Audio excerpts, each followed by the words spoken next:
CMSportsNet is made possible by Genova's To Go and by Carroll Links.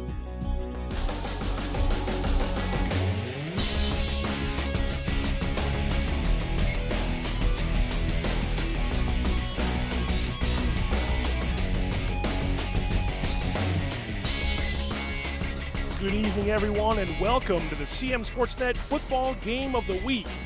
It's Week 9, and the Carroll County Championship is on the line tonight from Ruby Field. I'm Pat Stoetzer of the Community Media Center. Joining me, as always, former South Carroll coach Mike Kraus. We have undefeated Winters Mill taking on city rival Westminster. Both teams are 5-0 in county play. Pretty big game. Huge football game, huge football. Can't believe it's Week 9 already. I know. It's crazy. It doesn't feel like it, but it is Week 9. We've got some pregame content to get to you, but first, a quick word from our sponsors. But don't go away. We got a lot coming up for you. The CMSportsNet Game of the Week will be right back.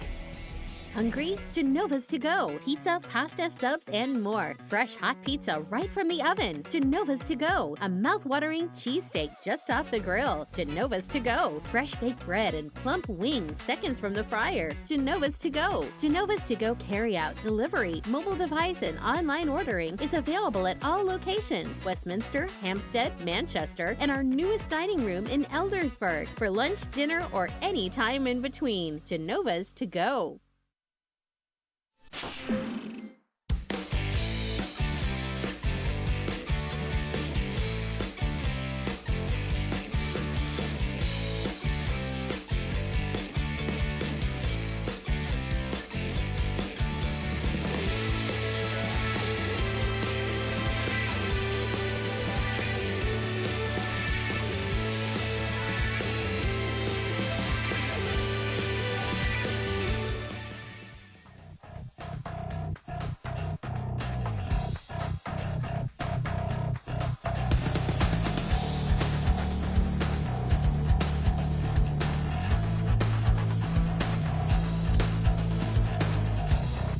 Welcome back to CMSportsNet's Game of the Week.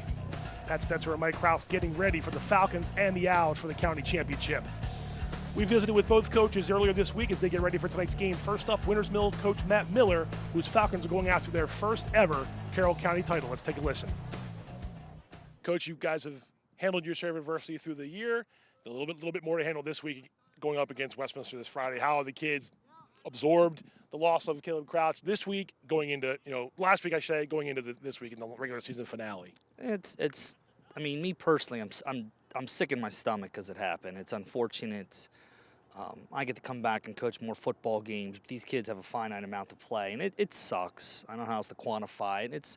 I think his buddies and his friends, they're upset by it, but our reality is we got to move on and prepare for a really good football team. So Westminster's not going to stop the care, so we gotta press on. And the good thing is we've had kids all year. When someone goes out, someone else steps up, and I don't expect anything less. What does have to go your way? What are the keys to winning this game Friday against Westminster in the city rivalry?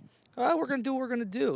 With Austin in quarterback, he has a little bit more ability to throw, a little different ability to throw the ball. But we still got guys that can run the ball. We got guys that block, and we play decent enough defense. It's going to give us a chance. You don't have to tell these kids what's at stake Friday. You talked earlier in the year about, you only have a certain amount of games to play. You just mentioned it right now. Is that all the motivation that you hope they need to understand what lies ahead Friday? Yeah, you talk to people around. I don't think there's anyone outside of our group that really honestly in their hearts believes that we have a chance. And I think that motivates our kids. And I know other coaches will say the right things, and you guys will say the right things. But, when it comes down to it, I don't think there's anyone outside of our little circle that believes that we can do it. And I think that's motivation enough, and it's just that much sweeter that it's Westminster. Now it's time to hear from Coach Chris Basler, whose Westminster Owls are going after their fourth county title in 5 seasons if they get a win tonight. Let's take a listen to Coach. Coach, you don't need me to tell you how big this game is on Friday. A, it's for the county title, and B, it's for playoff positioning. How much have you spoken to that to your guys, or is it just a matter of, hey, let's go out there and take care of our business, and we'll see where the chips fall? I think we talked about it a couple weeks ago about how we needed to be in playoff mode now, and I think this is just a continuation of that, and the fact that, it is Winters Mill, and, these kids all grew up together, and all that on top of it, I think just helps aid to just being a big game. And, we've been in a lot of big games, and, hopefully that'll help us. You told me year in, year out, and a lot of times this year, how much this rivalry, the kids know each other, and how even despite some of their down years and bad records, it's always a competitive game in the end, even though it's been one-sided. Again, you don't need to tell these guys the significance of that and how much they want to get a win just as much as you guys do. Yeah, 100%. I mean, I have a lot of respect for Coach Miller and his kids, and I mean, they always play us tough. And this year you look at what they're playing. I mean, they're just a good football team, and they do a lot of things that are going to challenge us, and we're going to have to play our best football to beat them. What are some of the keys to the game early in the week? A lot of days ago before the game, what do you guys have to do well to get a win and move on? I mean, I think first and foremost with them, it's stopping the run. They're a good running team. They got a lot of good backs. They've got an aggressive offensive line. Try to keep their run contained, and for us to just to play consistently on offense. Can you sense in the guys that it's we're nearing the playoffs now, and everyone wants to be playing their best ball right now going into the next month? Is it a flip of a switch, or do you know that these guys realize it's playoff time? I mean, I hope it's just a continuation of what we've done all year. Every week you're trying to get better and trying to build. And, I think we see that, week in and week out that, we are making improvements and getting better and making some strides. But there's still things we need to get much better at.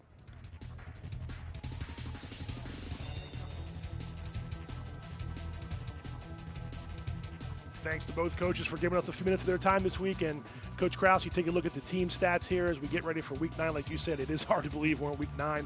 You've talked about this week after week. You take a look at that points against for Winters Mill, and that's the key to their success. Yeah, no doubt. And I'm going to go outside of Coach Miller's bubble and give them a chance to win tonight because of that defense. Definitely. 71 points a game. That's less than 9 per game, going up against the best offense points-wise. Coach Bazzer has mentioned we haven't seen Westminster maybe put 4 full quarters together. He hopes that's tonight, but it's going to be a challenge against a really good Winters Mill defense. It is, and the thing that we're going to be interested to watch tonight, we'll see how Winters Mill's full complement team, adjusts without Caleb in the game. I'm glad you said that. I wanted to make sure here's what's going on here. First players to watch, and we mentioned the quarterbacks. That's usually the spot where we see Caleb Crouch. He went down with an injury last week. He's out for the season. That's a big blow for Winters Mill. Austin Nutt steps in and is his replacement. Now, the numbers don't look comparable because he's barely played time compared to Kyrese Walker, who's already rushed for 1,000 yards, likely go over 1,000 yards passing tonight. You see his 26 total touchdowns. We know Winters Mill is run heavy. If Austin Nutt can sort of factor into the passing game a little bit, like Coach Miller said, that shows some different looks that maybe they wouldn't show with Caleb Crouch. We'll see if Westminster's defense can counter that. Yeah, and I think the big thing to watch will be how many limits his mistakes. I mean, he's going to be nervous to start the game, and it's part of the game. You've been in some county championship games in your career. Winters Mill never has. Westminster's been in a few. What's both sideline feeling right now? First, go to Winters Mill. What's the feeling? Well, Winters Mill sideline right now is just feeling good about themselves, being here, having the opportunity. Westminster has, I think, the pressure on them to come out and perform tonight. So, I think it's going to be another good football game like we've seen all the 8 previous weeks this week. We've seen a lot of good Carroll County football through 8 weeks. Coach mentioned the other week it's the real deal. We were signing off from the studio, and you said it's the real deal, and it has been the real deal more often than not. Many weeks we've seen some good job. Some good job. Here's the captain's coming out for the coin toss. You see Caleb Crouch there, number 8, in the sweatpants. Kyrese Walker, coincidentally, had a little bit of a minor injury during last week's game, according to Coach Bazzer, and he was a little bit limited this week in practice. Now, you see him out there. He's going to play. But interesting, just keep an eye on. Yeah, he's got a knee brace on that right knee. Yeah, he tweaked a little bit against Manchester Valley. It's the time of the year where injuries will, certainly play a factor in the results of the game. Everybody's a little banged up at this point. Right. See the officials. Winters Mill will be the call here.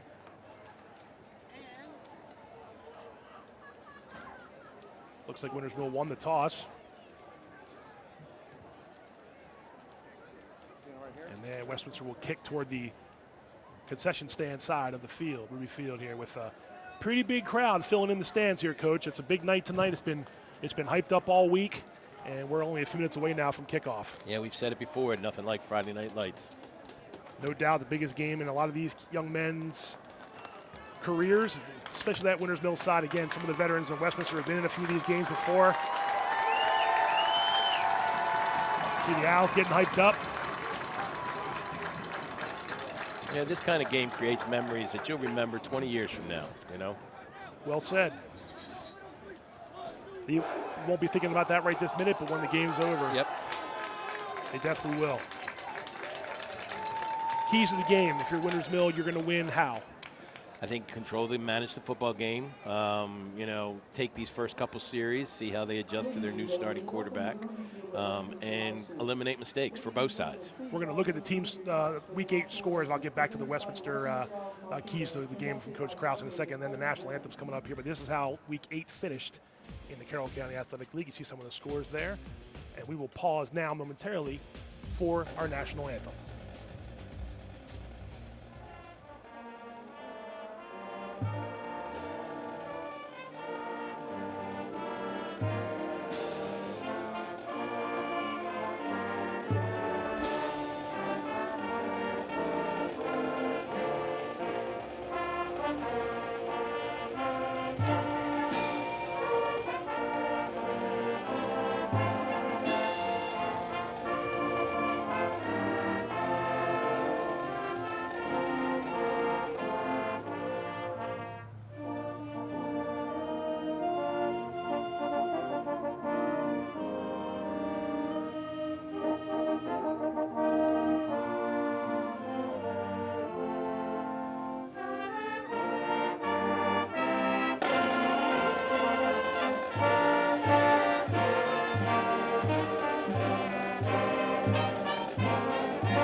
Star-Spangled Banner, played by Westminster's marching band. See some of the student body from Westminster getting into it. It's a blackout night tonight, so they're dressed in black. All right, keys to the game for Westminster. They're going to win how? Well, first off, that was an awesome rendition of the Star-Spangled Banner by their band. So, it was good. I just want to put that out there. Hey, that's awesome. I think Westminster, again, I think they need to eliminate mistakes. We've watched them a couple times this year, and that has been their Achilles. Yeah. Bad penalties at bad times, turnovers at bad times. That's what they need to avoid tonight. Let's take a look at the county standings, football standings, entering Week 9. We've already mentioned Winners Mill and Westminster both 5-0 in the county. Man Valley's finished their county slate. We'll take a look at the other games that are going on tonight a little bit later. Liberty and Century in their rivalry game, and South Carroll looking for a third win in a row, going up against FSK this week. All right, we are set for the opening kickoff. Let's have a good one, Coach. Yes, sir. Westminster kicking from left to right. Winners Mill will get the ball first. Josh Wagner, Westminster's kicker.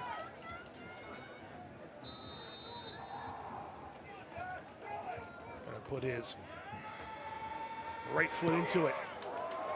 And he sends it back into the end zone and touchback. All right, so I want to talk about this too. So last season, Winners Mill had a young man named Grayson Lyons go down early in the season in the game and have a medical procedure, pretty scary medical incident, and he was forced to not be able to play anymore. Well, the plan here is he's a senior. He's out there wearing number 0, and he should line up as wide receiver here on a play, and they're going to let Grayson Lyons play one play here in this game. Both coaches talked about it. There he is on the far side, number 0. Let's see if they're going to just untime it down here.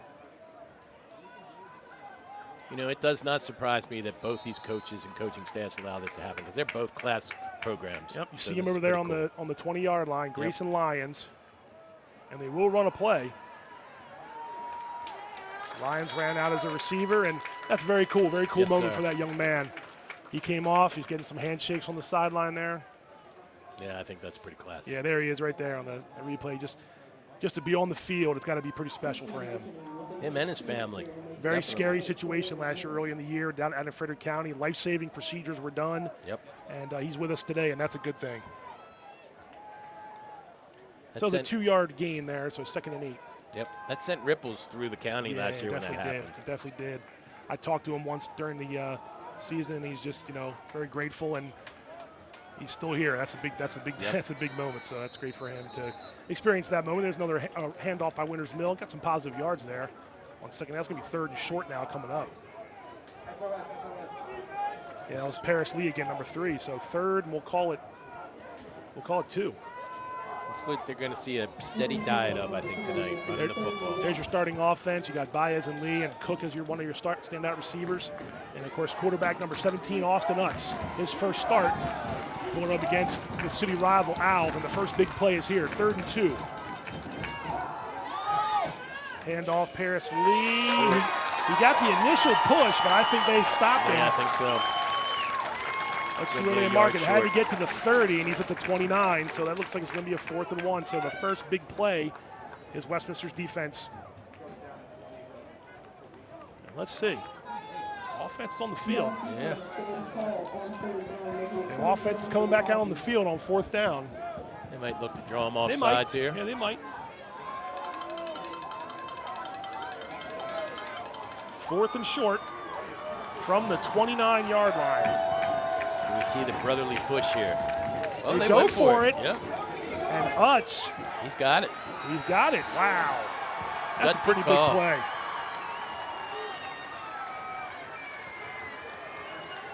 Not me. Not you, huh? Nope, not you. not when I got Camden Cook back there and it crushed the ball. Braden Cook, whatever. Camden Cook, you're right. Camden, right. Needed 1, got 5. Nice. And that's 1st and 10 from the 33-yard line.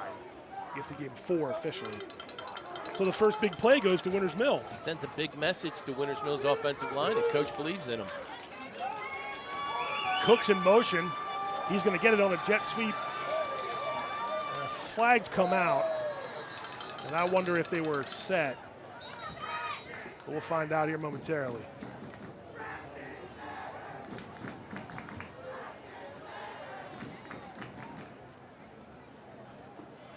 See if there was a legal shift there, maybe, Coach. I think so, yeah. It's going to be a 5-yard penalty, it looks like. Let's see. Yeah, procedure. They weren't set, so. It's 1st and 15 now.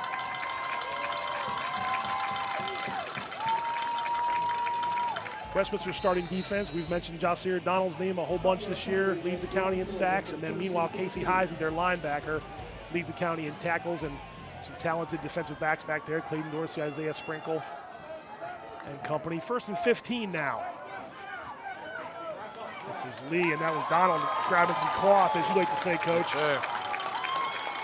I saw Casey Heisey in there, too. So a couple of guys that we just mentioned making the tackle combining. They stop Paris Lee, only gain of 2.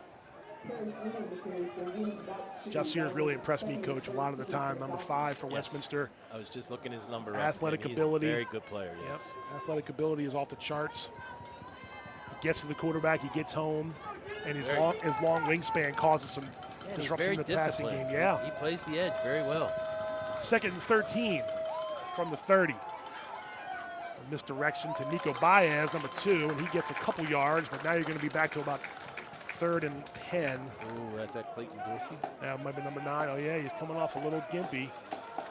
And it's Clayton Dorsey, number 9. You see Coach Basler down on the sideline. 3rd and 11 now. So Winters Mill went for it on 4th and 1 and got the first down on their first big offensive play of the game. Might be the first time we see Young Utz put the ball in the air. He's in the shotgun. He does drop back to pass. He's got pressure. And he floats it out and incomplete.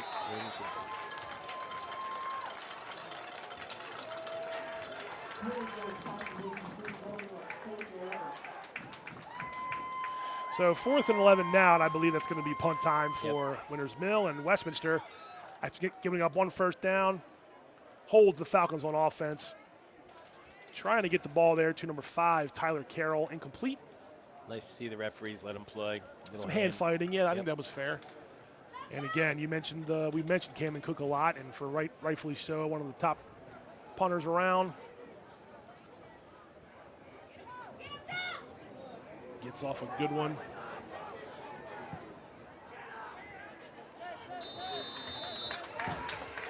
Takes a little bit of a Westminster bounce and stops the clock with 7:35 to go. And now we'll see Westminster's offense come out, led by senior number 2, Kyrese Walker, who we've talked a lot about this year, and rightfully so again. I mean, one of the better athletes around. You can see he's wearing the knee brace on his right knee. starting offense. Raquan Warfield has come into his own here and replacing a couple of the Segre brothers in the backfield.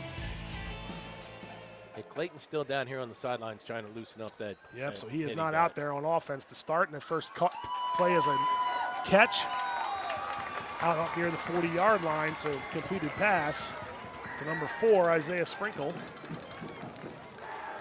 It'll be a gain of 5. 2nd and 5 now. From the 39.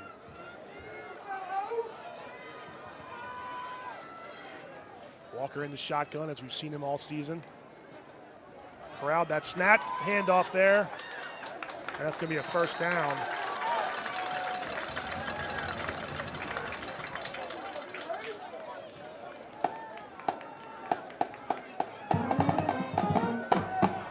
Westminster looking to go a little hurry up here, no huddle. There you see starting lineup for Winters Mill defense.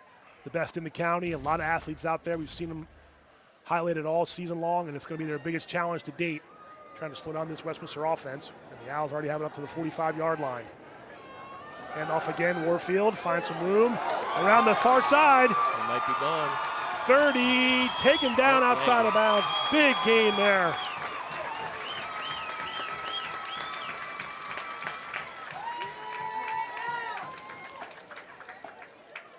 Here's a hot replay on Raquan Warfield getting around the end and using some of that speed. Knocked out by, I think that was number 9, Aaron Jones. All the way down to the 13-yard line. So the first big play of the game goes to Westminster. Correct.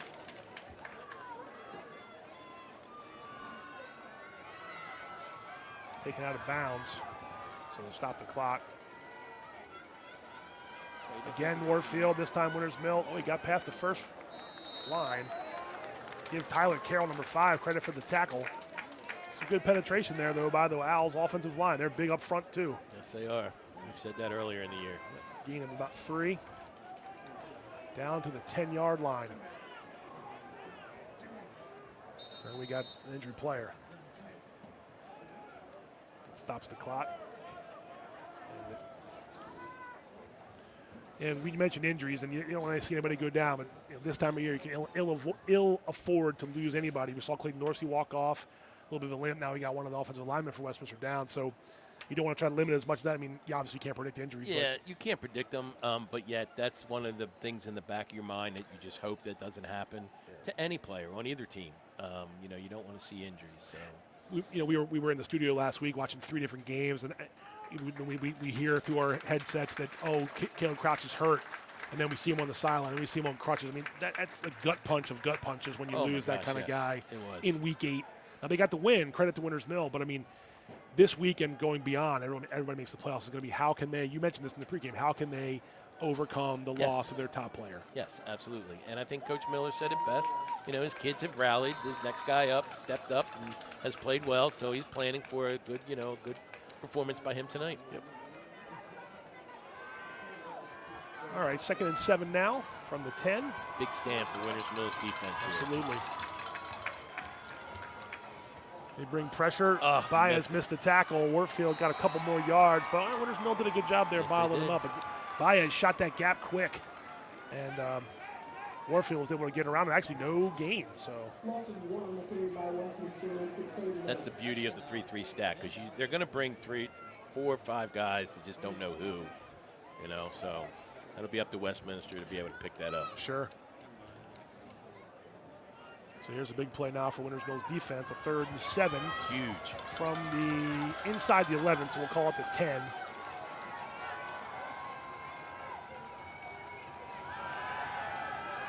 Tyrese Walker back to pass, just gets right away from a sack. Winters Mill's got him strung out. Oh, nice job there by number 9. Aaron Jones. Number 9. Would have been a bigger loss. I think he got back to the original. Oh, actually, no, he lost 2 yards there. So nice job by Winters Mill's defense. So now you have a 4th and 10. Yep. Now they have a sure-footed kicker in Josh Wagner, but it looks like they've got the offense out on the field. They want to Both coaches here know touchdowns are going to win this game, not field goals, even though they do have 2 good kickers in Josh Wagner and Camden Cook. But here's Westminster's offense still out there. 4th and 10 from the 13. And they are going for it. Little waggle by Kyrese Walker. He is inbounds. Catch. Yep. I think that's Clayton Dorsey. So Dorsey's back. And that's enough for a first down. I know Winters Mill wanted a hold. But I think that's a first down, Coach. Yeah, I kind of thought there was a hold, too, on the guy rushing Kyrese. Yeah. Big play, though. Nice job, roll the receiver toward the sideline, have Kyrese, it's just short field there, so it's not a huge throw across your body. But no, but it gives him the option, too. If Clayton hadn't broken open, he could have kept the ball and ran it, too. Yep. So we are at the 1-yard line, 1st and 1.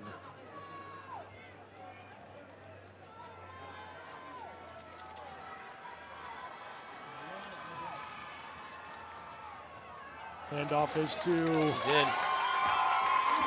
Warfield, and he is in.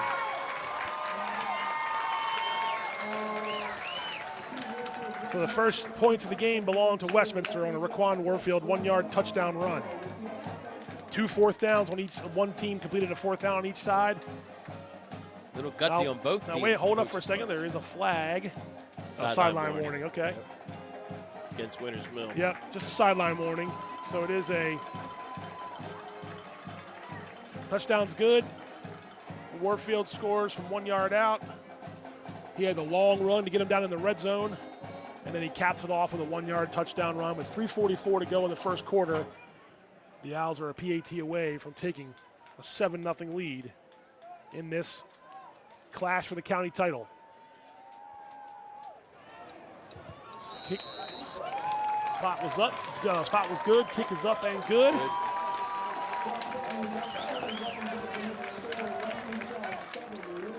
So the Owls, I'm not surprised they went for one on the 4th and 10 from the 13. They're close enough. They know they trust their offense.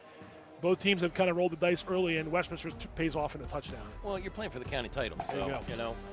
You're not going to win, like you said, with field goals. Although I am a special teams guru, I think it's important that there you may get be a field goal points when tonight. you can. Yeah, but it'll be interesting to see how Winters Mill responds here. Here's the Week 9 schedule. We were talking about this earlier. Century at Liberty. The Lions have won 6 in a row in that series. FSK at South Carroll. South Carroll's won 6 in a row in that series. And Williamsport at Man Valley. The Mavericks 2-3 all time against the Wildcats. All these games have playoff implications in terms of seeding. We mentioned before we came on tonight, Coach, that Westminster sitting in a stacked region right now with Oakdale, Sherwood, Linganore. They're 4th right now. They could win tonight's game and be 4th in the standings. And that would equal probably a first-round playoff game against top-seeded Oakdale, which is a state title contender. Yeah, no doubt.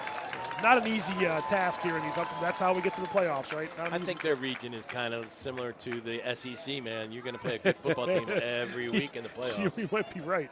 Yeah.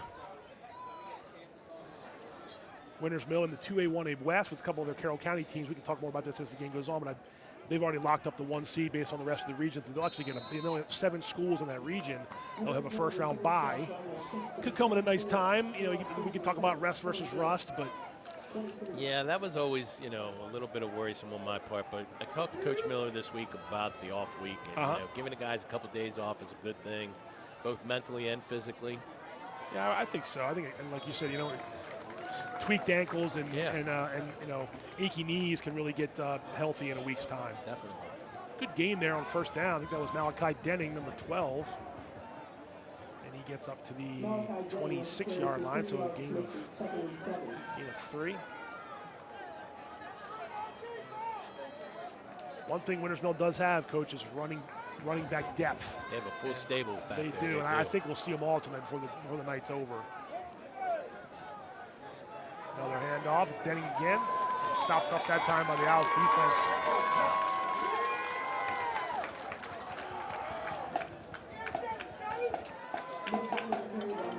I think one of the big assets that you lose when you lose your starting quarterback in Kraus is the run by Kraus, because he was good on the option. Yes. Give it off or keep it. We talked about that last week a little bit. think I'll give credit to David Girding there on that tackle, big number 75.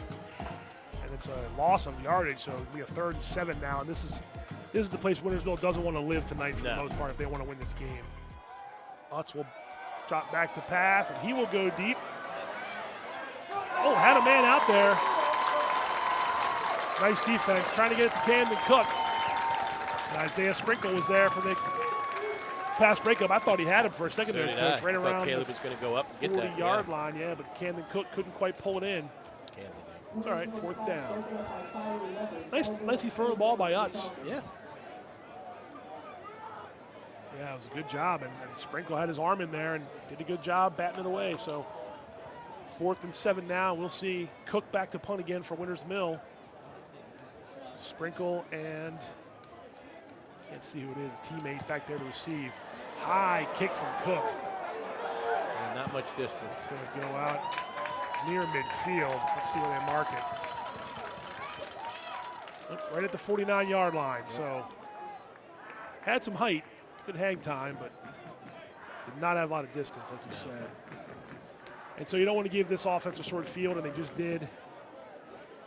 So Westminster will start just inside their own territory at the 49-yard line with we'll call it 2:08 to go. In the opening quarter, Owls lead 7-0. CMSportsNet Game of the Week from Ruby Field at Westminster High School. There's still cars coming into the lot, Coach. Still people coming in. That's pretty cool. Thinking the same thing. You said the fence line would be packed. I figured it would be packed on that side. Here's a quick out here. Complete. Nice safe pass. Yep. We have a flag down. I agree. It was a safe pass completed to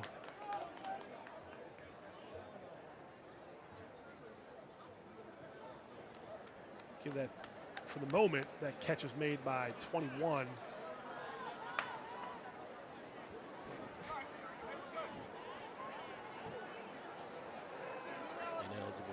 that's not going to, it's going to be wiped away. So an eligible player downfield will nullify that catch. That's odd. That was a 3-step drop. Quick hitch. Yeah. I don't know how that's some fast offensive lineman to get downfield that quick. So it'll be 1st and 20 after that play. Or it's just, yeah. 5 yards. I think so. Should be. You're right. My bad. 1st and 15. Actually, they're calling it 1st and 16, so.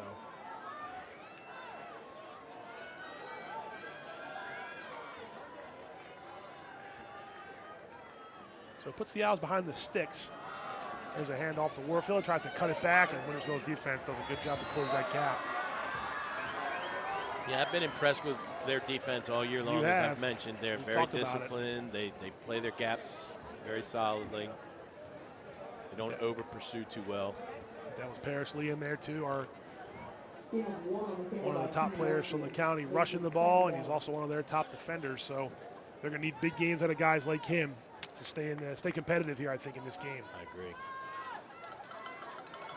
2nd and 15 from the 44 of Westminster as we hit the 1 minute mark. 1 minute left in this opening quarter. Fast moving quarter here at Ruby Field.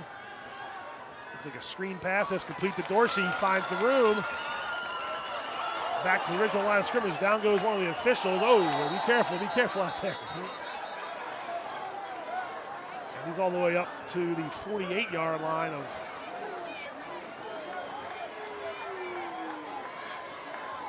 gets a rise out of the crowd when absolutely, when they see the zebra stripe guys go down. I hope he's okay. But it'll be a 3rd and about 8.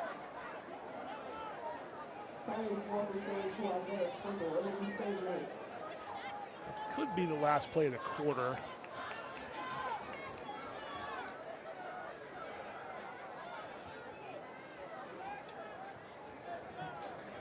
Yep, looks like Westminster's just going to let it run. Yep. So we're going to hit the end of the quarter here, and it's going to be 7-0 Westminster after 1. Pretty fast moving. Very much so, and I don't think Winters Mill is going to be disappointed, that they're behind. But I think they would feel more confident if they were able to move the ball a little better. When they come back, it'll be a 3rd and 8. Just flip the field and go the other way now toward the scoreboard side of Ruby Field. Coach Miller, like you said, they probably aren't disappointed. Obviously, they don't want to be down 7-0, but they move the ball a little bit on that first drive. They just can't get behind the sticks and give Westminster multiple chances like that. And Right. Westminster, great opening drive for the Owls. Yeah. I think Westminster stayed on schedule that first series, even with the 4th down go. Right. Winters Mill, got offline where they had to put the ball in the air and they went deep a couple times. So, that's not their MO. It's not. They've been more of their pound and ground. Yeah. 3-4 yards at a clip. You just wonder, you wonder what they can do going forward if they have to implement that into their game plan with a different quarterback, different style. I don't think you're going to see Austin Nuts, and this isn't a knock on him, but he's not going to be breaking off 4, 5, 6 yards. I don't think that's just his way.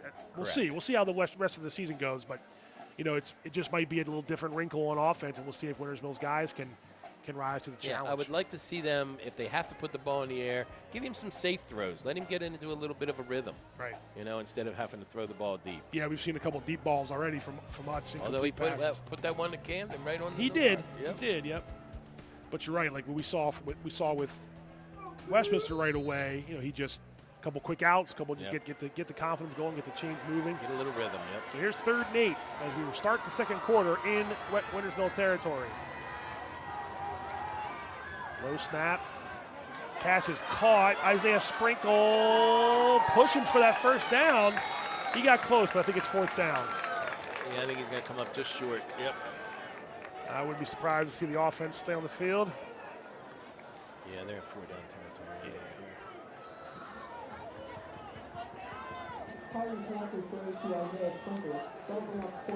End of the first quarter at Parker Field. South Carolina has a 3-0 lead over Francis Scott Key.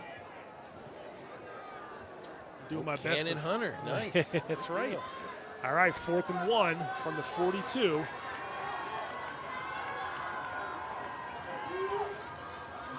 Dorsey in motion. Walker gets the snap. He keeps it. Got a first down. He's got more. He's gone. 30, 20, 10, 5. Touchdown, Westminster. That's an X factor. That's a dual threat athlete. Yep, that's tough.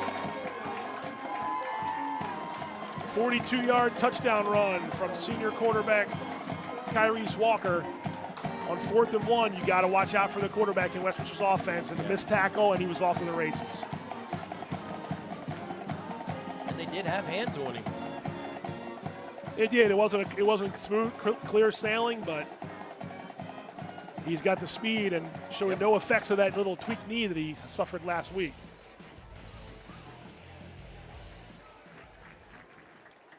So Westminster has struck first, and we see number 2, Nico Baez, coming off the field for Winters Mill before he kicked this PAT. Looks like he's okay. Not the hole Winters Mill wanted to be in early in the second quarter here. Got a whistle now. Reset the play clock, I think, for the injury.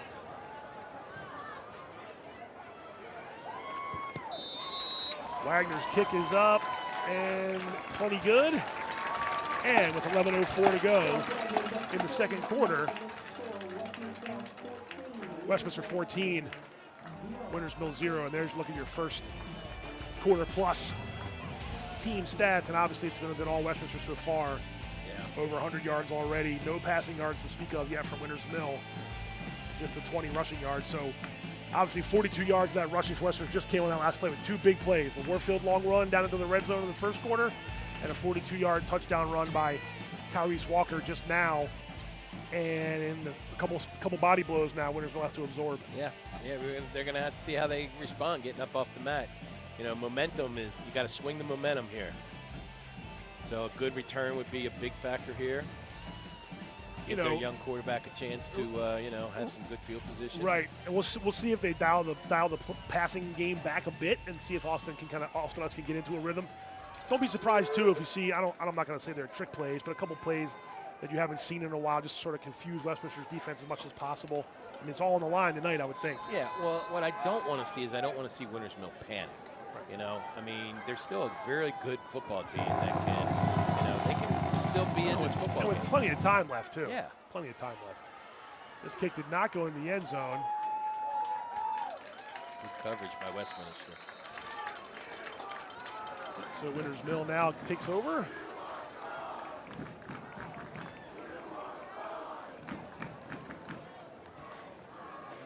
First and 10 from the 25.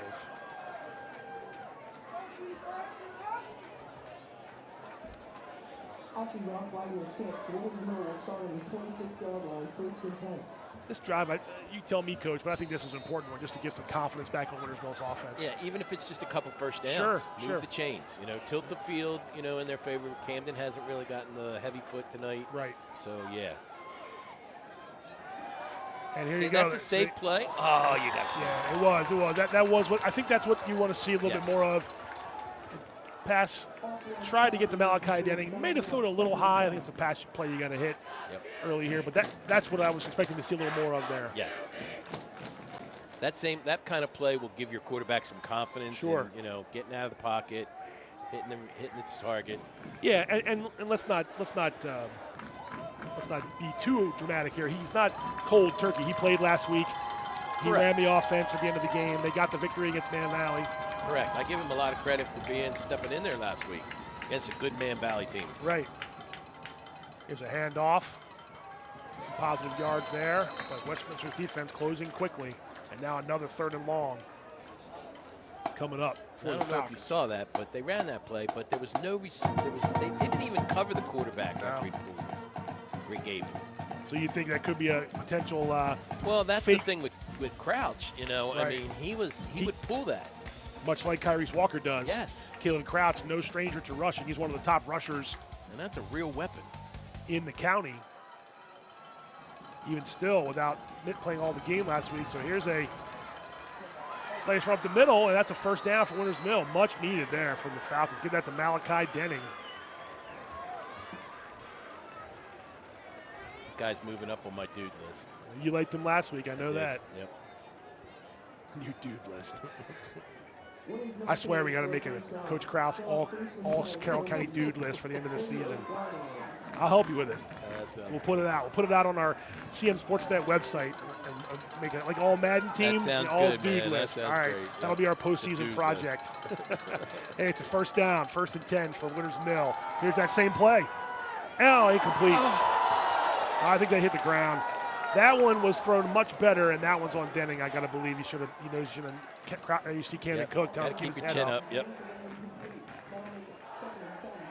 The first one might have been a little tougher to catch. That one was a good throw by Hudson and incomplete. That's the same exact play.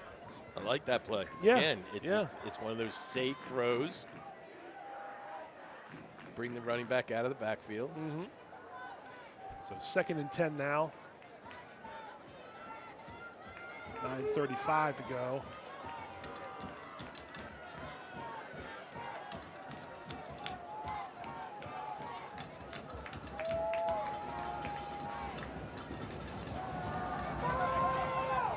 Pass caught, Camden Cook. And positive yards will be another 3rd and call that 3rd and 5. Yep, so a 5-yard pass there. The first completion. First completion for Austin Utz. Sometimes it just takes one to get the nerves out. And that's what Coach Hoppy needs to do. Just get his quarterback a little confidence. Yep. Because that confidence will breed into the entire offense. I think so. Obviously they moved the chains here on this drive, but another one here would really bode well for Winters Mill. Call it a 3rd and 6. And it's a direct snap to Malachi Denning. He got away from the first man. He got close to a pretty good run there by Denning. He's going to be a little short. All right, so Coach Miller went for it in the first series. He's got to probably go for it here, I would think. Nope, he's going to punt. Yep. Well, this time he can flip the field. Good job there by Westminster's secondary defensive. Yes. Let's see. Jackson Clark, I believe, big 58 out there. One of the seniors on this line. And nice little wrinkle by Winters Mill with the direct snap wildcat. It's a fake. Dallas Poole, if he can get around the edge, he can. He's got it. Yep. And I said there could be a few wrinkles. Yep. All right, Grandma, that was a good play. Grandma Poole. Yep. That's funny. So it's that kind of game, right? That's what. I think you're going to see a couple plays like this tonight. Yeah, you don't leave anything in the book tonight. Nice job by Schoonover, number 11, Chris, to set that edge and give Dallas Poole the chance to run. And And we got a first down in Westminster territory. Yep, if it's in the book and you've practiced it, you want to try it. Yeah. You have nothing to lose. This is a big game, there's no doubt, but it's a different mindset now in the whole state. Everybody's in the playoffs next week. Yes. So try some things. Well, it's one and done after tonight. Sure, after tonight we start over. That was Paris Lee. A little bit of a slip footing there, I think, from Lee. And he got maybe one back to the line of scrimmage. That second down, yep. So they're going to give him no gain.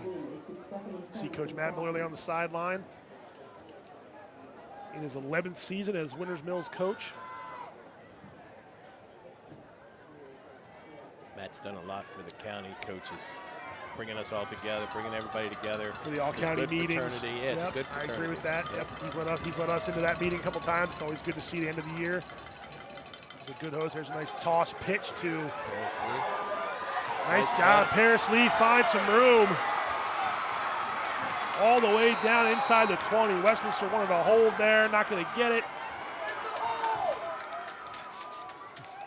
Everybody wants to hold. That was a nice run by Paris Lee.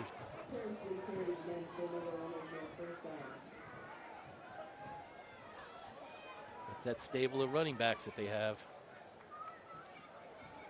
Jalen Jones trying to track him down there, and finally Jasir Donald, I think, pulled him down, but not before. Another big first down at Winters Mills, officially on the move here inside the red zone.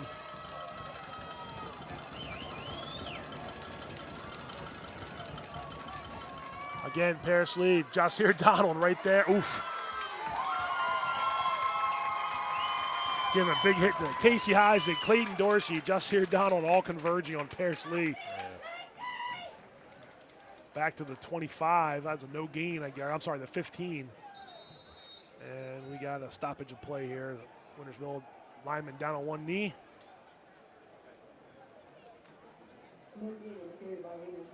And Jasir almost caught him from behind. Almost, yeah.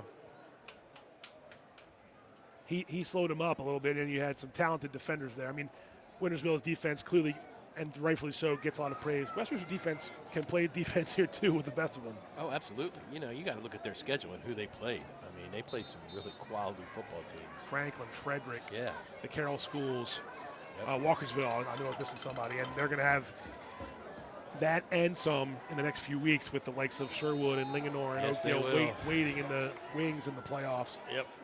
Potentially even a rematch with Man Valley, who certainly is no slouch. All right, 2nd and 10 from the 15.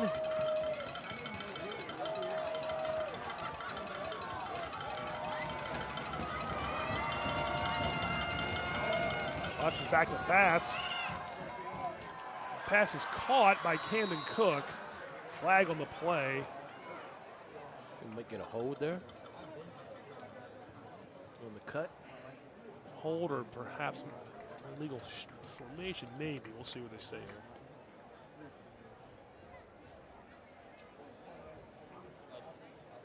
Talking it over here.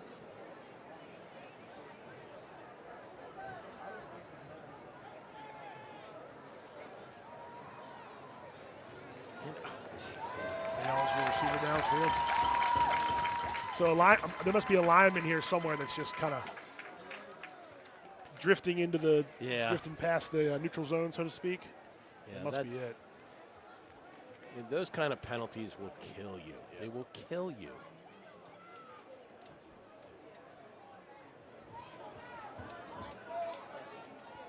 Five-yard penalty, but still, yeah. Yeah, it's a tough one. Nullify the big play, the big catch. Yeah, I mean, Cook had it down inside the 10. It wasn't a first down, but it was definitely going to be third, more manageable. Right. Now you're behind 2 sticks. Behind 2 sticks, correct. But they are inside the 20, right at the 20, actually. Utz back to throw, pops it up, and out of bounds, incomplete. Yeah. Had receivers down there, just a little bit of an errant throw.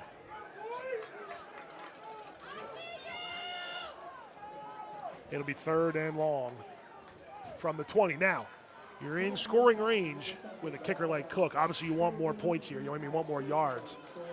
But it's maybe imperative here not to do anything too crazy. Yeah, I mean, it depends on what you get on this play, sure. whether you decide to go for it on 4th down. But, you You got a kicker like Cook. Get that 0 off the board. That's Put what your team, that's what I was getting a at. little momentum. That's what I was getting Give them a little at, good feel about themselves. They moved the ball from their side of the field. Back to pass. Oh, dangerous pass. Close, yeah. He had a Westminster defender had better shot at that ball. I think it's John Manley out there in the corner, number 23 down there in the corner. We saw him with a defensive touchdown earlier this year, and now it's 4th down. I think you got to kick the field goal. Yeah, I think so. You're in the middle of the field, definitely. Well within Camden Cook's range.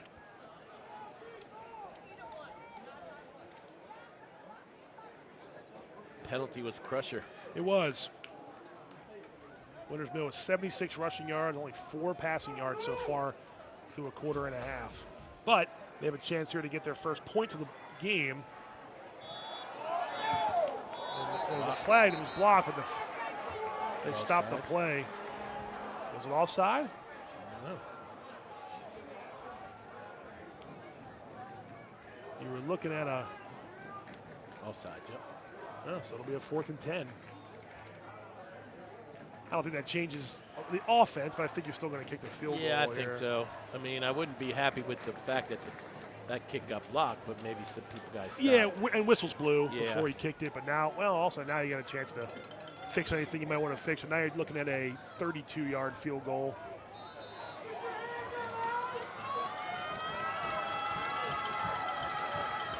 Carroll's the holder. Cook's kick this time. I don't know if it's good. No good. He drilled it, but it was just pushed it off to the right. Yeah. And that's a big stop. Big stop for Westminster's defense. Yep. Cook's kick was wide to the right, had plenty of leg, but wide to the right. And in high school rules, the offense will start at the 20 following the missed kick, and that's... They missed it, but I'm not going to fault Coach Miller for the try. Though. No, I agree with that too. I think that would have been my play if I was running the offense.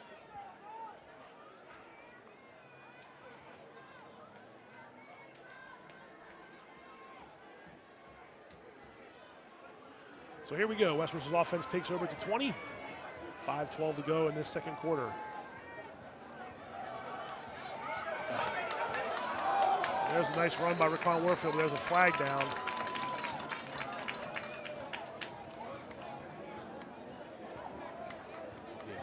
That might be coming back, yeah. I think that was Raquan Warfield, the running the ball, number 10. Westminster's already backing up.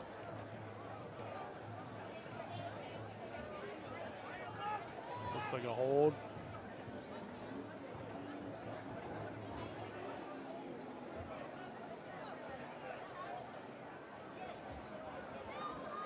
Yep.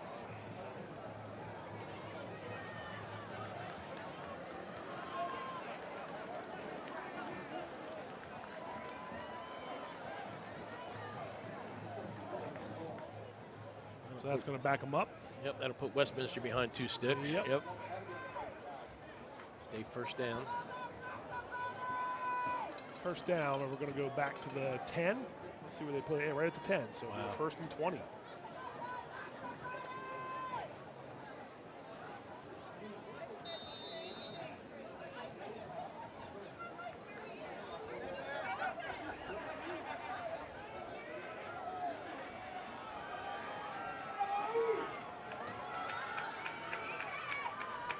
Under 5 to go. Now the Owls backed up. Oh, and the snap goes over Kyrese's head. Oh, it's a loose ball in the end zone. And I don't know if he got out of the end zone. He did not. No. Safety. Yeah. So Wintersville does get on the board. It's one of them turnovers, one of them bad snaps. We've seen it before with Westminster. It was a bad snap and could have been even more disastrous. There, Yes. there you see, it goes off Kyrese's hands. Oh, he had the ball the whole time. My bad, it wasn't a loose ball, but he just tried to get out of the end zone and tackled in the end zone for a safety. So now the Falcons will get it back on the free kick. And a little momentum there after a nice defensive play, taking advantage of the bad bobbled snap. But a nice defensive play by Wintersville to keep the ball carrier in the end zone for a 2-point safety. Yep. I didn't have 14-2 on my bingo card tonight, Coach. But me neither. Here we are. Look, we've seen a fake punt a safety. And it's only the second quarter with 4:45 to go here.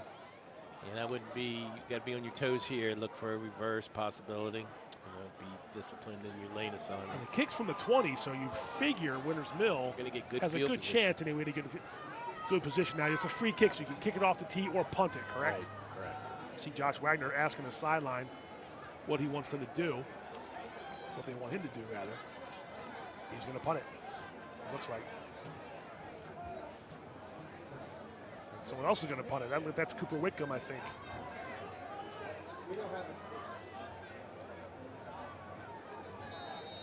Here comes the free kick. Yep. Pretty good kick. Knocked down. It's a free ball. And Winters Mill's still going to get it right around midfield. Yep. Good field position. And we have 4:33 to go in the second quarter. And Winters Mill does have that momentum they were talking about, or we were talking about, that they needed.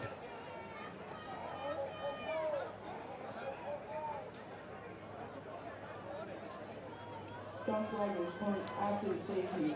Down, received by Winters Mill, taken up to the 48-yard line. At the 48-yard line, 1st and 10 for Winters Mill's offense.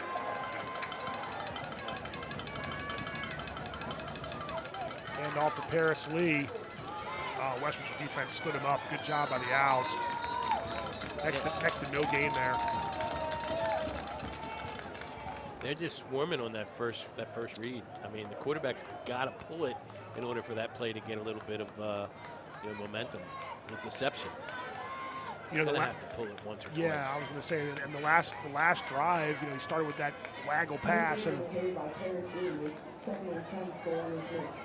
couldn't quite connect with Malachi Denning a couple times there. Now you're looking at 2nd and 10 from the 48.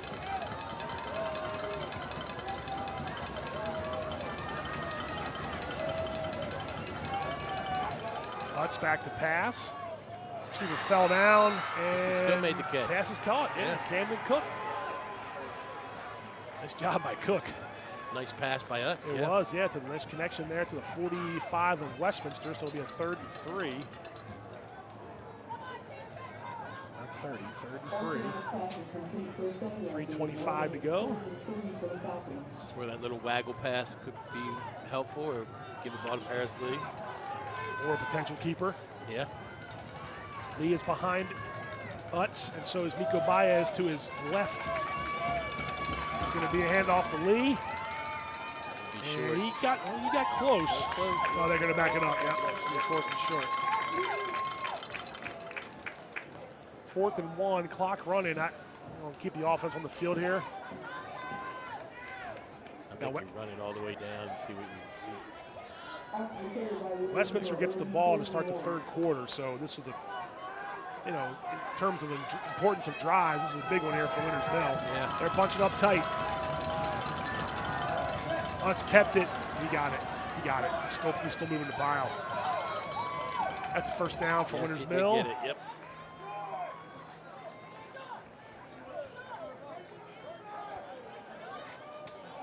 The Winters Mill wedge. Yep. I don't know what the crowd is complaining about.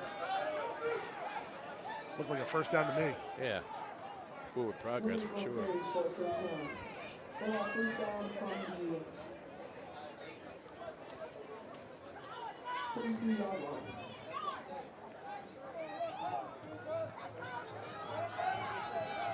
So 1st and 10 now.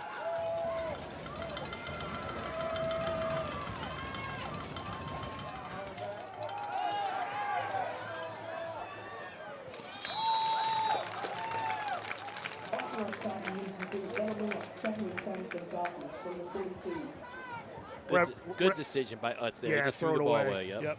We're having some scoreboard technical difficulties here on our end, so just bear with us here. But it's 2nd down and 10 with 1:54 to go.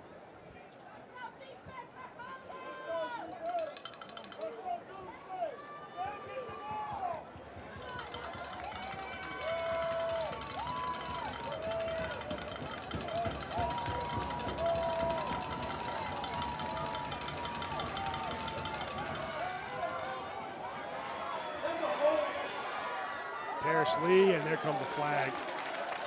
So Lee didn't get very far, and there's probably going to be a hold there. Yeah, I think so. Yep, on the edge. Yep.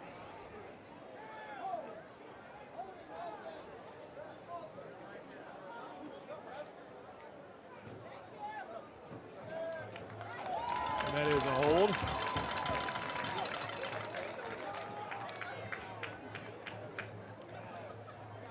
Gotta love the referees in the stands.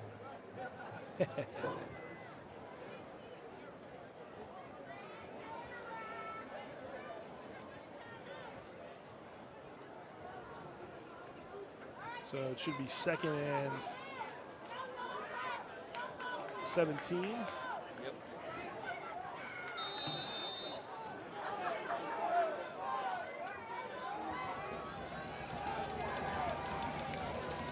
Ooh, danger. Pass is caught.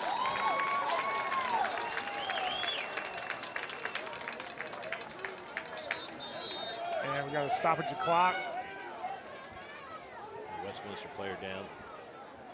After the pass by Wintersville, it's going to be 3rd and 13.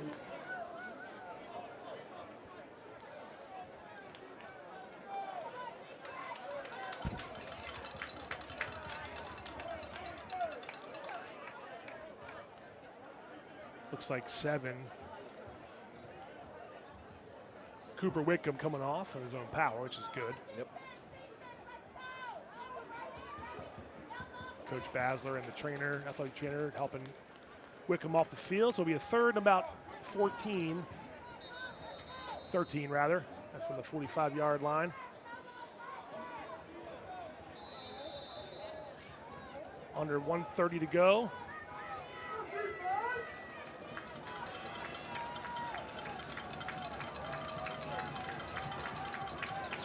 It's a nice toss to Camden Cook. Nice Knightson block. gets a good block. That's a big first down, and Cook's out of bounds. That stops the clock. Oh, he stepped out at the 23. Still a first down, though, on Yep. 3rd and long. Nice play call for Winters Mill. Yep, really nice block on the edge there, you saw.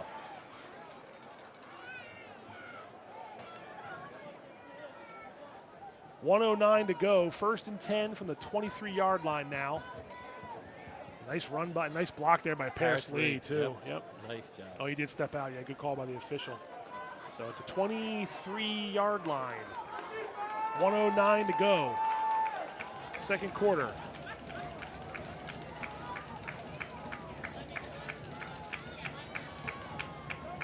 Hand off to Lee. Try to get around that left side. Not a bad run, though. First down, run of 3 or 4. Timeouts now are going to be a thing. And Coach Matt Miller calls one.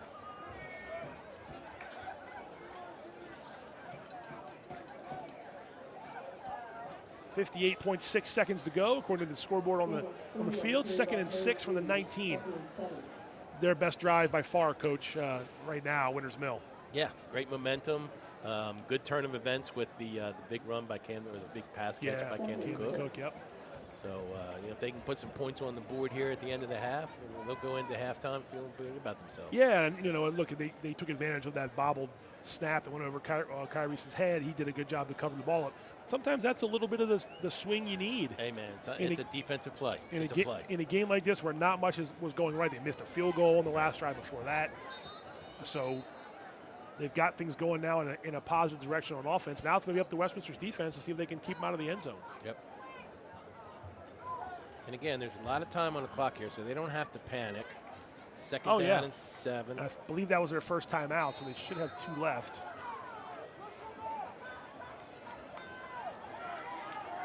Wouldn't mind seeing that little waggle pass out of the backfield again.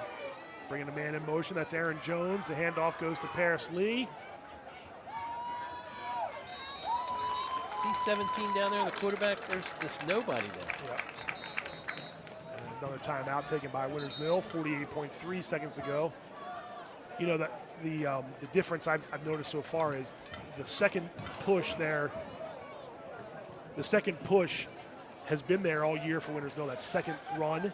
And now when Lee and Baez and Denny have cut back, there's a Westminster defender right there. Yes. So interesting to see that kind of in the trenches game you talk about so many times, how games are won right there. And it's not necessarily the trench officially, but I mean, it's that second wave of the defender that's going to, so far anyway, has been the reason Winters Mill's been out of the end zone. Well, I think you talk about Westminster playing gap solid. All right. You know, and they've played very well on the backside, you know, where motion or the play action goes one way and they stay solid on the backside on the cutback. So, yeah, those cutbacks just aren't there right now in terms of getting that 4 or 5 more yards that Winters Mill's been known for. I mean, Paris Lee averaging 4.4 yards a carry. Malachi Denning coming into this game averaging more than 7.5 yards a carry. There's a toss, and Dallas Poole can throw it, and he goes up top. Nice job by Westminster defense, Clayton Dorsey. That was a nicely run play by trying to get it to Tommy Hinkhouse, number 24. Great job defensively by Westminster, though. They did not bite. And it's 4th and 4 now from the 17. So we've seen a couple tricks. I thought we might see some. That Dallas Poole throw, but a good job there. A big left hand there from Clayton Dorsey, who we saw kind of limp off the field early. Well, he's obviously showing no signs of injury. So here we go. The offense stays on the field. 41.8 seconds to go. Winters Mill, 4th and 4. They don't have to get in the end zone for a first down. That's just the timing play right there. It's maybe they're not used to doing that incomplete pass. And that'll turn the ball over on downs. 38 seconds. Would you have wanted to try a field goal there, or what do you think? You know, again, I like to get points on the board. I mean, I think that the opportunity there with a kicker like Cook, you know, yes, he missed the first one, but it was an opportunity. I would have definitely been swayed one way or the other in my earphones. They were at the 17, so you're talking about a 34-yarder, but of course, we know it's in his range. Yep, definitely. Anyway, Westminster takes over.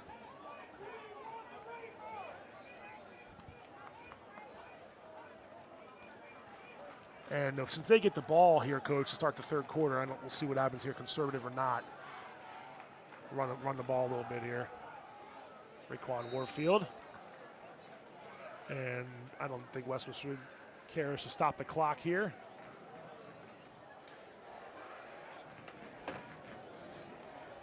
Conservative play by Westminster could turn out to be an 85-yard touchdown run. So that is true. You got to be watching. That is true. They will. 15 seconds and counting here. Oh, looks like that's going to be the last play of the half. Yeah. Again, I think, because, again, they deferred. Or they get the ball. They get the ball to start the third quarter. Right. And we're going to have one half in the books. That's the final seconds tick away. We've reached halftime. And the home team leads on an unorthodox halftime score, but Westminster leads 14-2 over Winters Mill with 24 minutes of game in the books. We're going to take a break here in a second, but before we do, a couple quick thoughts on what we saw here in the first half. I mean, I think we saw just a couple opportunities missed by Winters Mill, and Westminster took advantage of their two big drives. Yeah, I know the scoreboard doesn't reflect it very well, but I think Winters Mill is still in this football game, and they still have an opportunity to come back. That first series that Westminster gets the ball after the half would be a big series for us. We come back, we'll see some highlights from the first half, and we'll unveil the latest athlete of the week. We got a whole bunch more, and of course we got the second half to go as well. Take a quick break. We'll be right back to CMSportsNet Game of the Week. Stick with us. Hungry? Genova's to go. Pizza, pasta, subs, and more. Fresh hot pizza right from the oven. Genova's to go. A mouth-watering cheesesteak just off the grill. Genova's to go. Fresh baked bread and plump wings seconds from the fryer. Genova's to go. Genova's to go carry-out, delivery, mobile device, and online ordering is available at all locations. Westminster, Hampstead, Manchester, and our newest dining room in Eldersburg. For lunch, dinner, or any time in between. Genova's to go. There's a lot about Sarah and Tara that's exactly alike. They drink the same coffee, they have the same great job, and they both have a high-quality education. The only difference? Sarah spent her first 2 years at Carroll Community College, getting the same exceptional education, but at less than half the cost. So while Tara uses her paycheck to make student loan payments, Sarah can use hers for other things, like going out for coffee. Get started at carrollcc.edu.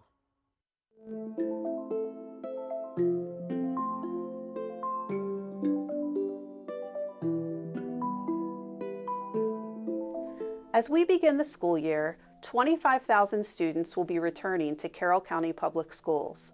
While this is an exciting time for those of us in the school system, we do want to remind the community that our #1 priority is keeping our students safe. The activity level on and around the roads increases greatly at this time. There are buses on the roads as well as students walking to and from their bus stops. In addition, traffic patterns change when buses are on the roads. Buses will be making frequent stops and drivers must obey school bus stop laws. To protect our students, we have installed stop arm cameras on all of our buses. We need motorists to be aware and to be more patient to ensure the safety of our students. Let's keep our students safe and let's have a great school year. Every Wednesday at CMSportsNet, it's Game On. Tune in for a look at Carroll County sports scene, boys and girls soccer, high school football, and Carroll Link sports action. Hi, I'm Pat Stoetzer. Join me as we preview upcoming games, talk with the coaches, and bring you exclusive reports you won't see anywhere else. Plus, each week we'll unveil CMSportsNet's Athlete of the Week. Don't miss CMSportsNet's Game On, Wednesdays at 7 p.m. We've got you covered.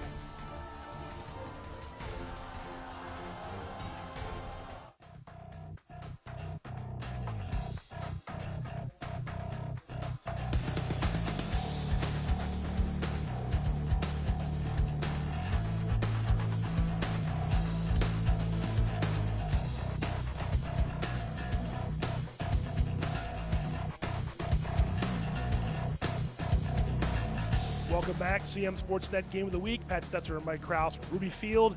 We have reached halftime. The Westminster Owls lead the Wintersville Falcons 14-2. Little funky score, but it's been a little bit of a funky first half.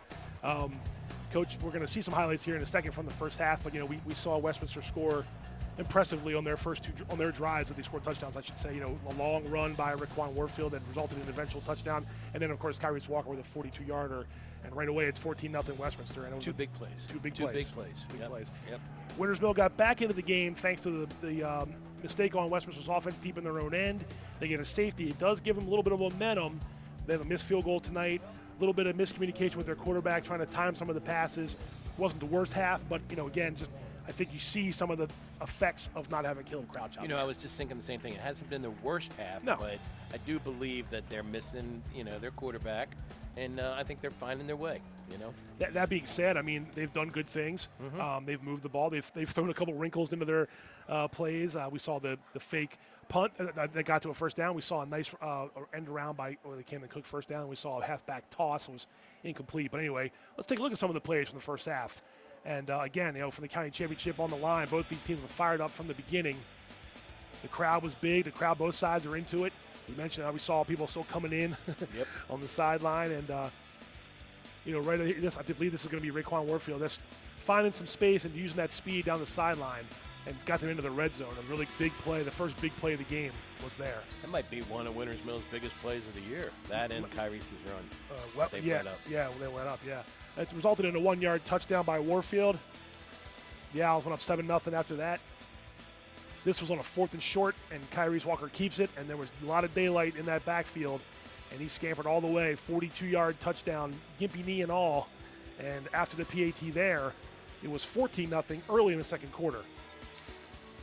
And you mentioned this, Coach. You just wanted to see a little bit of Austin Utz's good timing. This was a nice run here by Paris Lee to get them something going on offense. I know Westminster wanted a hold on that play, but it resulted in a missed field goal eventually. But then Westminster in their own end, bad snap. Walker gets it, but can't get out of the end zone, and that's a safety for the Falcons with defensive points. Give the ball back to the Falcons there. This was that nice run by a little pitch there to Camden Cook with a great block there. He stepped out of bounds around the 20, but Westminster held him out of the end zone on 4th down. So that was pretty much the summation of the first half based on what we've seen here from Ruby Field. And there's your stats. Again, the passing yards not made to speak of on both sides. Wintersville outgaining them on the ground right now, and first downs are even. Just right now on the scoreboard, Westminster has the 12-point lead at 14-2. Two big plays. Yep. Two big plays, absolutely. Kyrese Walker, 4 for 4, the 30 yards passing, and the 1 touchdown run. Warfield has 52 yards rushing in, of course, the touchdown as well. And Sprinkle's got 3 catches for 19 yards. Paris Lee leading the attack there for Winters Mill, 54 yards rushing. And then Cook's got 30-plus with the receiving and the rushing. So we saw the team stats there, even as best can be. No turnovers yet on either side, so it's been a clean game. There have been some penalties, of course, here and there. But just your impressions of how Winters Mill's handled this game, the pressure of the game. Again, they're not out of it by any stretch, but what do you want to see them be doing in the second half to sort of turn things around? I want to see them get a turnover or two. Okay. You know, I really do. I want to see their defense be a little bit more, advantageously aggressive, I think they've done a good job with Kyrie's for the most part. Yep. But, again, one run can make the difference of the game. So. And then Westminster just status quo, keep it going? Oh, yeah. I think Coach Bass was feeling good about his squad. They haven't had any turnovers. Right. They've had minimal penalties. They've held field position for most of the time, most of the first half. Right. So, I'd say keep doing what they're doing. All right, we're going to get into it here in a few more minutes, but first we're going to show you our latest athlete of the week. It's actually somebody we're watching today on the field. He helped his team to a big victory last week in Week 8. So let's take a look at the latest CMSportsNet Athlete of the Week.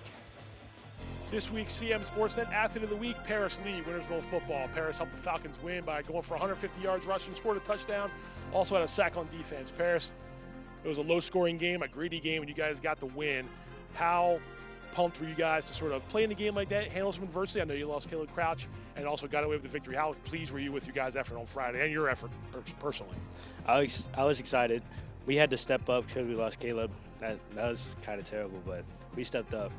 We had good looks from Tyshawn. He's starting now, so we have people stepping up now that we lost our star athlete on our offense. So, things are going to be different now. But when something like that happens, it's up to the leaders on the team, guys like yourself, to sort of make sure everybody's on the same mindset. Did you guys talk about that at all after the game and yesterday and today during practice to realize that, hey, okay, we lost a guy. The season's not over. We still want to go out and get things done this week and in the playoffs? Yes. Yeah. What was that talk like? What did you guys try to talk about in terms of keeping everybody's mind in the right spot and realizing that you have a big game on Friday? We told each other we have to lock in now that we don't have our quarterback. We're putting in new plays since we are rushing now because we don't have a quarterback. So we have to pull stuff out of our pocket now. That being said, huge game coming up this week against Westminster. You know all those guys over there. They know you.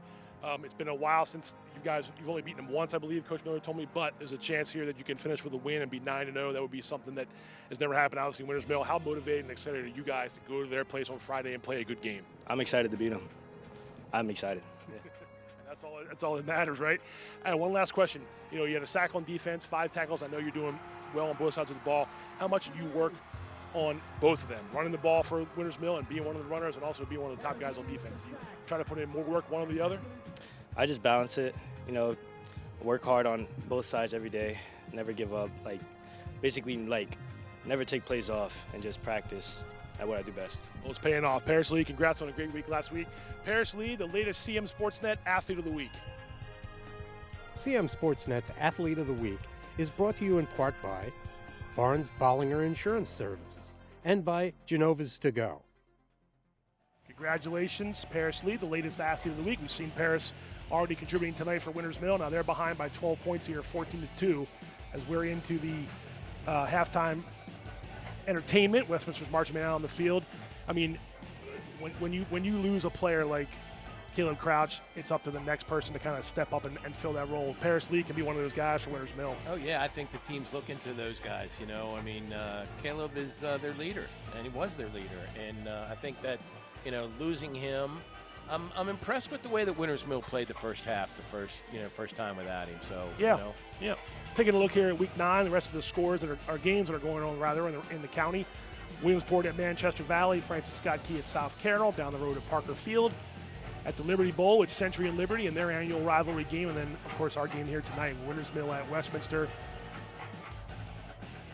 Westminster 14-2 over Winters Mill. These games are all big games in terms of the, just again, first of all, they're rivalry games, and no one wants to lose a rivalry game.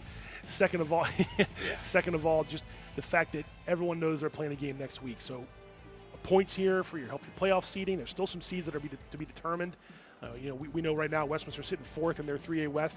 They could go to 3rd, but they could also stay in 4th, and I think that would mean a first-round matchup against a team like Oakdale, or it will be Oakdale, actually. Again, we'll let the chips fall where they may tonight and tomorrow. You want to be playing your best football right now, Coach, going into next week and beyond. You did this for many years. You did it for the last couple of years. We saw you guys get all the way to Navy Marine Corps Memorial Stadium. But what's the switch? What switch has to be flipped when you go from week 9 to week 0 or week 10 in that first round of the playoffs? Well, I think you have to drive the nail home that it's one and done. So, you want to be playing your best football at this time of the year. So, I think Coach Bassler talked about it earlier in the season where, his schedule prepared them for where they are today and where they will be next week. So, I think he's done a good job of getting his team prepared to play. And Winters Mill is gonna be just fine. Right, and they get. And I think I don't have this officially, but I'm almost positive they get the advantage on. I know they do. They get the advantage of having the week off next week. Yes, they do. You guys will get the bye. So you guys had that 2 years in a row. One was because the team opted out, I believe, and the other one was because you didn't have enough. What's that like? What's it like having? I know you want to play right away, and the kids probably do too. But is there a little bit of solace and like, hey, we can rest a little bit here. We're going to practice and get ready for the game, but you don't have to worry about it until November 10th. It's a double-edged sword. You want your players to get a little break, get healthy, have a little bit of mental, break in themselves, but yet if you're playing good football, you want to keep on playing. So, you get into a rhythm, you get into a pattern of doing things, and you don't want to disrupt that. 2 years ago, you guys were undefeated, and you had your first round game at home. The next one was obviously going to be at home, and it was against. So all those kind of things here. And by the way, we're showing some footage here of Westminster AD Terry Malloy. Got surprised, I think, a little bit. This is his final game in terms of home game regular season. He's retiring in the middle of the school year here. Terry's been here a long, long time. Coached soccer. He's been the AD for over 20 years. You see him hugging some family and friends, and we appreciate everything that Mr. Malloy does for us to give us the press box access, and he's very amenable for us in terms of just giving us whatever we need here. And well respected at Ruby Field, absolutely. Yep. And he's an old timer, though. Terry giving a.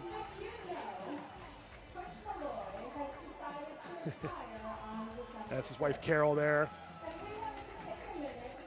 They're doing some public address to sort of recognize him. Very cool moment definitely. Here for Mr. Malloy.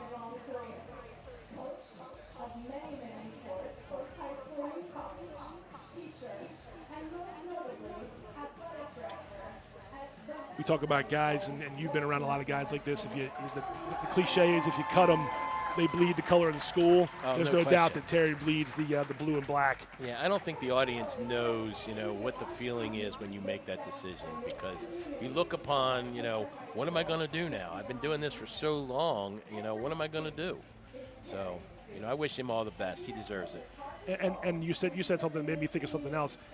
The audience sometimes, and you and I have been to many high school sporting events, what the athletic directors do to get things ready so that you guys can go out there and enjoy a game, we can enjoy a game and watch a game. They do a lot of things behind the scenes, unsung, that nobody would want to do, and no one else does as well as they do, and Terry's at the top of the list. Yes, he is, absolutely.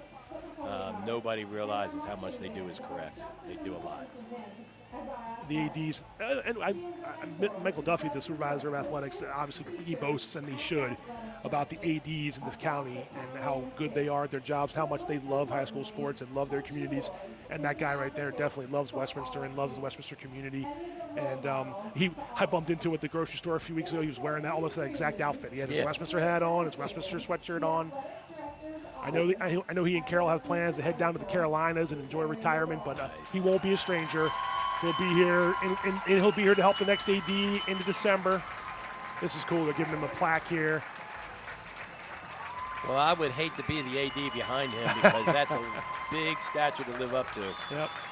And there have been some ADs in this county that have done it for a long time. Yes, they have. Thumbs up for Mr. Malloy. Very cool. Even though he's wearing that powder blue, I still respect him. He's all right, Michael.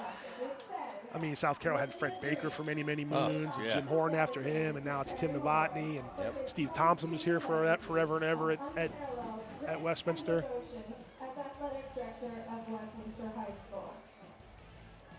Well, we talked about it a couple weeks ago when we saw Liz Padgett. I think she does a remarkable job at Man Valley. So, yeah. Hopefully she's there for a lot of years to come. And you knew her from her South Carroll days. Yep. Living the dream. Nice That's his quote. How you doing, Mr. Malloy? Living the dream. Yep. That's pretty cool. Oh, nice shot of the moon there, too, behind us in the rest box. Very cool moment for Mr. Malloy and Westminster Athletics.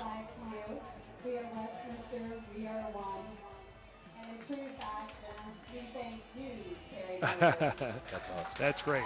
That's great. The teams are warming up. We got about 3 minutes to go before we resume the second half. And a very cool scene here on the sideline of Westminster sideline as Terry Malloy being recognized for his years of service. He's set to retire, I think, December 1st. Don't quote me, but I think that's his final day.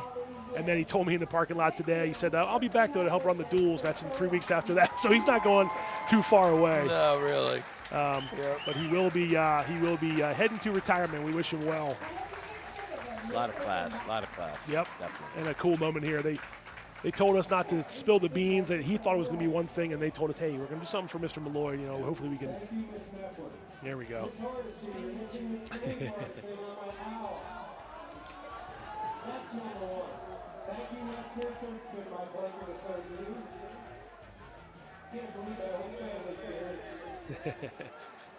Yeah.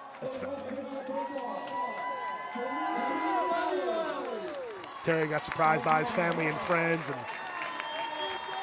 20-plus years of service as an AD. Was a coach before that, coached in Frederick County. And Awesome see some of the guy. players hugging him and giving him some love. Yeah, he'll definitely be missed here at Westminster High School. Well, you know, those relationships that you build with these young men, I mean, they're memories you will never forget, and they feel great. You talked about making memories, the county championship memories, and Coach Kane lifted him off his feet. I mean, it's things like this, right? I mean, hey, if this holds off, hey, we won the county title game, and we gave Mr. Malloy a send off. You know, things like that. It sounds sort of small potatoes, but it's not. Yep. Not to the people on the sideline. Well, and the other part of it is you got to look at the other half. I mean, he's better half. I mean, she's got to be very supportive for all those years. Absolutely. You know? I mean, as a coach, an AD, you know, you've got to have that support. I mean, you're here early in the morning and you're here till late at night. No question. More often than not. So, yeah, hats off to Carroll there for being a trooper, because it's not easy. And as a football coach, you know the same thing. It's not easy, nope. A lot of extra hours spent in the office and after hours and weekends. And Nice. Thumbs up to you too, Terry. A hug there for Mr. Duffy, who's going to have some big shoes to fill here at Westminster High School in the coming weeks to get a new AD there, and whoever it'll be, I know Terry's going to help him make that ease that transition in to be the new AD at Westminster High School. But they are big shoes, Pat. They are big shoes. They are big shoes. Not physically big shoes. He's got small feet. Right. But no, I'm just kidding. They are big shoes to fill. All right, what do you expect to see in the second half here out of Winters Mill? Well, I would hope that they come out, again, like I said, aggressive on defense, try to create a turnover, maybe tilt the field on their side, you know. Westminster, I would think that they're going to look to come out and just kind of control and manage the game, you know, run the ball with Rock Queen and Kyrese and see if they can win this thing out. 1 half to go to decide the county championship. That's in the end zone. That is always in the end zone. More often than not, when Camden Cook gets his foot into it, it'll be a touchback, and Westminster will start on offense, 1st and 10 from their own 20. That is such a weapon. You know, we've talked about that before. When you have a kicker that can kick it in the end zone after a score or at the start of the game or the half, that is huge. More than a couple in this county. Yeah. Can get the job done. You mentioned Yes, Cannon Hunter, Michael Martin for Liberty, Braden Fritz from Man Valley, and of course, the two kickers in this game, Josh Wagner and the senior Nebraska-bound Camden Cook. Nebraska-bound. That's awesome. 1st and 10.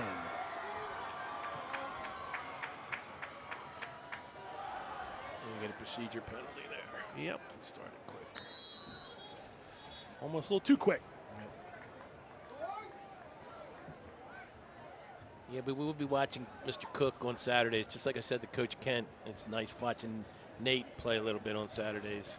How about that? Nate Kent doing a great job at Towson. Beat another nationally ranked team last week. I was trying to make some plans to get there tomorrow against Delaware, another nationally ranked team, but is that one at United Stadium? It's at Towson. Yes, sir. Yes, sir. Take advantage of the nice weather and stay home. Yeah. But don't you have leaves to rake up? Hey, come on, man. The honey-do list. Yeah, right. Yeah, it was against Westminster, so back them up 5. There you see Raquan Warfield, 7 carries, 52 yards, and a touchdown already in this game.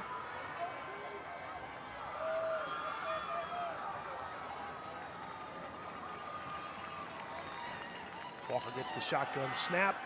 The handoff goes to Warfield. He breaks away. Tackled by Tyler Carroll, but not before. He picks up a first down. Yeah. Nice run.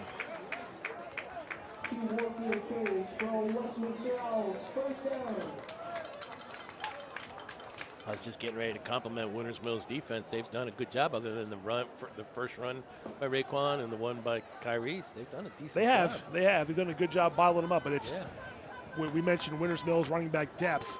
Westminster can count on that with skill depth, talent depth, and they've got guys who can run the ball, make cuts, make guys miss. Speed, absolutely speed. Yep. Speed. Absolutely. Speed with both guys in that backfield makes it awful tough. Yep. Another handoff and a cut back by Warfield. He breaks another tackle, makes one-man juke. He's out past the 40. He's out of bounds past the 45.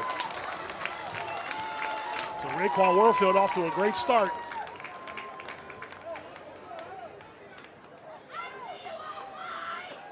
I think another situation where Mr. Kraus has missed here on defense a little bit. Yep. Little stop and go there, froze Nico Baez, and a 16-yard gain by Raquan Warfield. He's already up near 80 yards rushing for this game.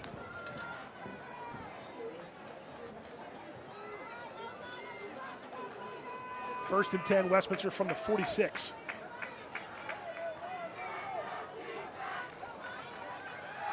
Quick pass caught by Sprinkle in the backfield. Tackle made by Denning, but he crosses midfield into Winters Mill territory. And coach, it's early. You got a long way to go here, but Dorsey's down again. You got a long way to go. Rolled up by his own player. Yeah. I was only going to add that Winters Mill can ill afford to give up another touchdown in this game if they want to stick around. No, their defense is going to have to get a big back stiff right here. Yeah, stiffen the backs up. Yep. And you just hope here that's not too serious. Yeah, you don't want to see Dorsey go down. Yep. Especially by friendly fire, because I think it was his own man that rolled up on him. Yeah, it happens when you're around the tackle and around the pile. You see coaching staff coming out there to kind of take a look at Clayton Dorsey. He was already a little hobbled from earlier in the game. He's getting up. Good. Looks like a lower ankle. Yeah, maybe just a twisted ankle. He's getting helped off, but you don't want to see that. No.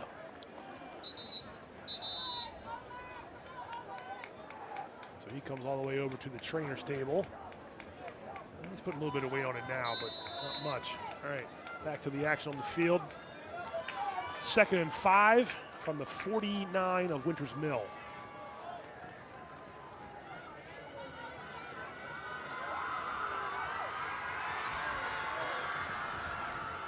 Hand off again, Warfield. Nice job there. Tackle made by Paris Lee, but he is close to another first down. That was, if Lee didn't get him, he had room to run. I was just going to say the same thing. He had some room to run. Yes, he did. A good job by Lee, making a 3rd and 1. It's like Westminster's found something on that left side. They have.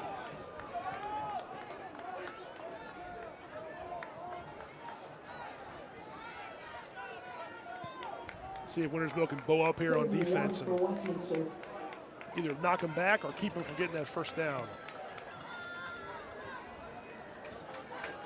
And Westminster is on the move here on their opening drive.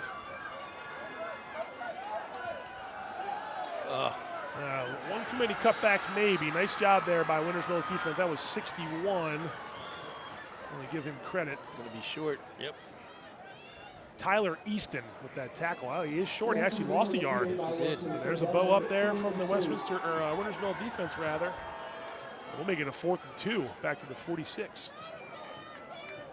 Offense going to stay on the field.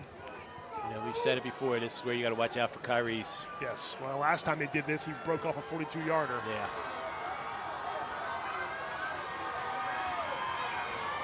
Fourth and 2. Walker going to keep. Ooh, it's getting close. There's a flag. The helmet came off. Oh, that's going to be, that could potentially be a face mask. Yeah. And he got close to the first down anyway.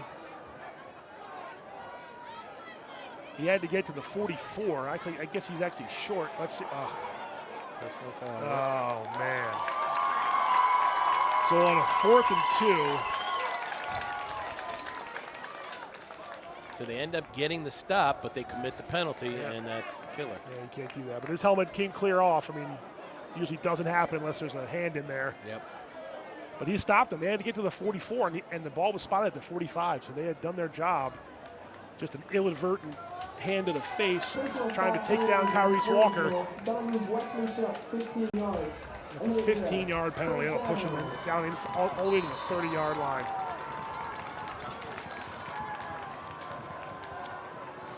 Fresh set of downs and a big mistake made by Winters Mill's defense.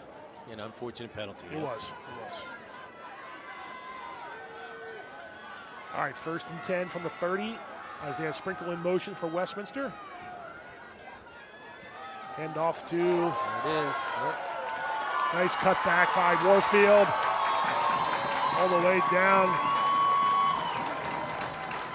He's having himself a heck of a game, Coach. Yes, he is. Yep, second half. This has been his time. Warfield carries for another Westminster Owls. 1st down. Nice blocking up front. And here's Warfield. Nice patience. He's done a good job. Yeah, Lee tried to get him, and then there's another receiver. And we got a stoppage of play. I think Winters Mill's calling a timeout. Probably a wise timeout to kind of give this defense a chance. Yeah, he wants to give him a breather, Maybe bring to their attention what they found on that left side there.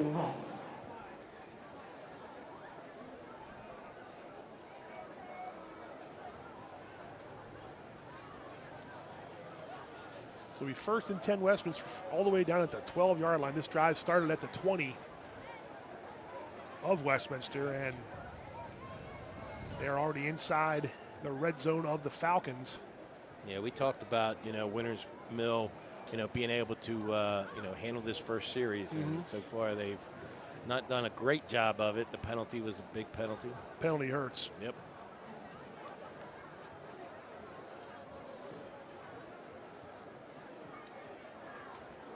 Over 100 yards now rushing for Raekwon Warfield.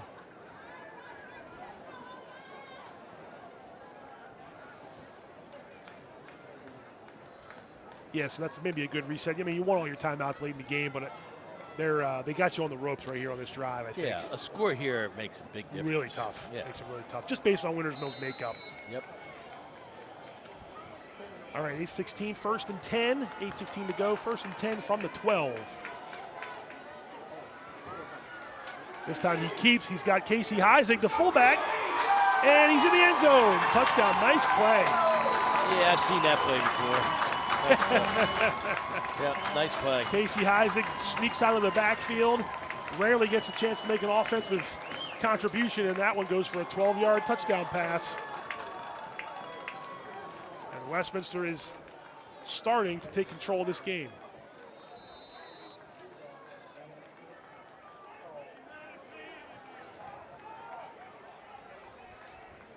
Extra point will make it 21-2.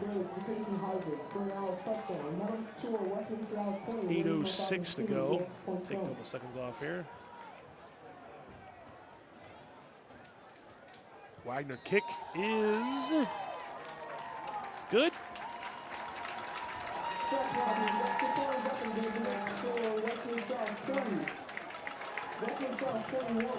All right, Coach, so the Owls have scored 3 touchdowns in this game.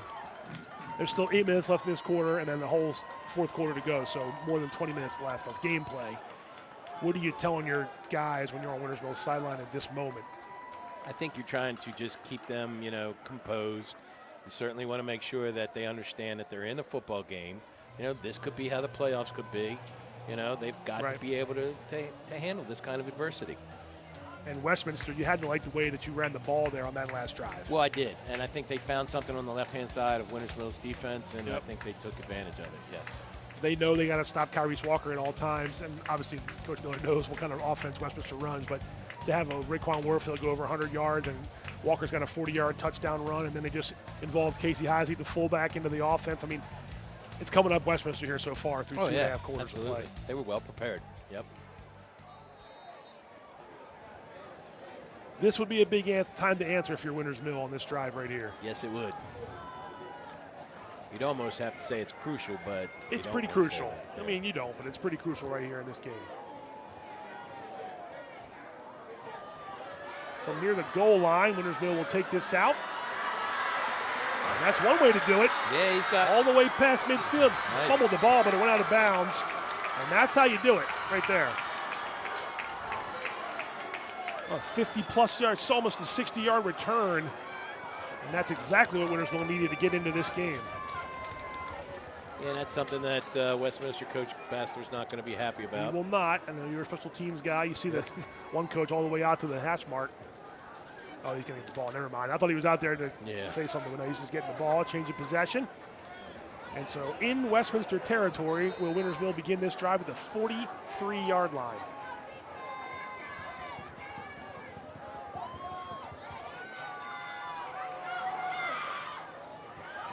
That's a pretty good run on first down. Yeah, Wintersville's obstacle is going to be is that they're not a huge, big play type offense. Right. You know, they like to ground and pound and, you know, wear you down in 3, 4, 5 yards at a time. They have a stable of running backs that they can switch in and out. And you still have time to do it, but then I'm saying you got to when you're doing these, you have to do it quickly. Yes, yes. Because you got to get the ball back 3 times here after this to take the lead.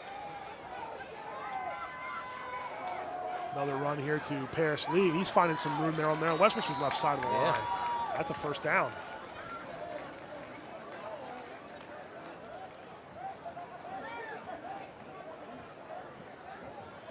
So good job there to move the chains. But again, it just, they're moving the ball. But I think if you're Wintersville, you got to maybe cut the play clock in half almost and sort of start to speed things up, right? You got to start thinking about it, yes. You got to get the plays in quickly and get out of the huddle. Right. Yep. And first things first, you got to score. Yes. Yes. And you may even be going for 2 here at some point. Hey, but there's no quit in this Falcon team. There is not. A big crowd on hand to watch them. We saw this toss play earlier. Nice block there. Lee gets to the second line. Westminster closes on him, however. So positive yards, but Heisig and... Still picked up 4. He did. Heisig and Seth Combs, number 31, in to make that tackle. But that toss last time went for 20 yards. This time it only went for about 6.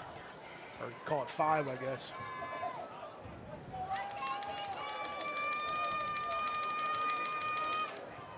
Getting close to 6 minutes to go in the third quarter. Wintersville needs to start looking for the end zone. There's a handoff to Denning off the left side.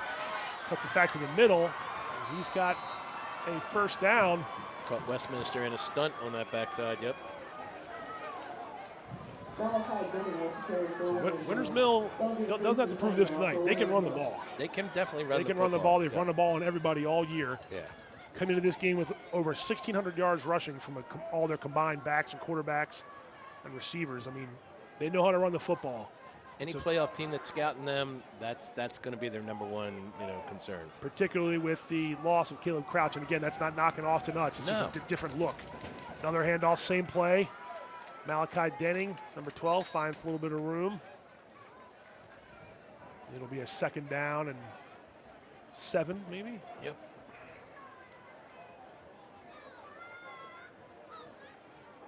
We'll call it second and 6. So they have the ball. They have the ball at the 15-yard line.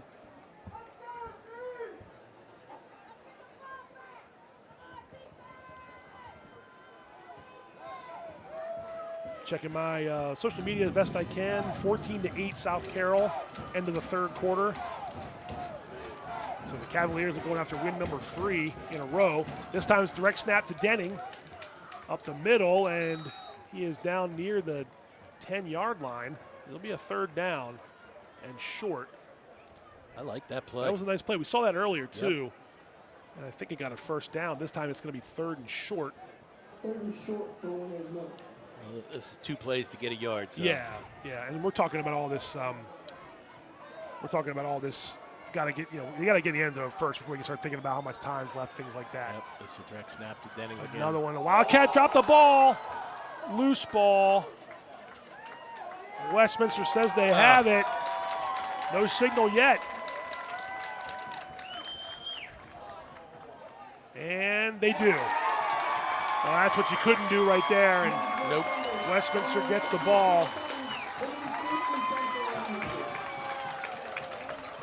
covered by one of their linemen, and the first turnover of the game goes Westminster's way, and that's a backbreaker if you're Winners Mill after that nice drive. Yeah, it's a stake in the heart, definitely. Almost.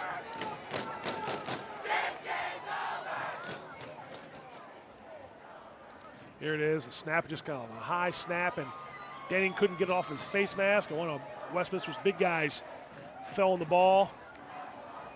And 1st and 10 now, Westminster with 4:11 to go.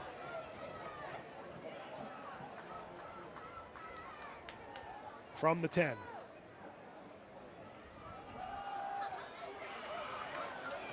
a handoff up the middle to Raquan Warfield. And that one hurts. That drive, that end of that drive really hurts if you're Winners Mill. Yes. Gain of 1 on the play by Westminster makes it 2nd and 8.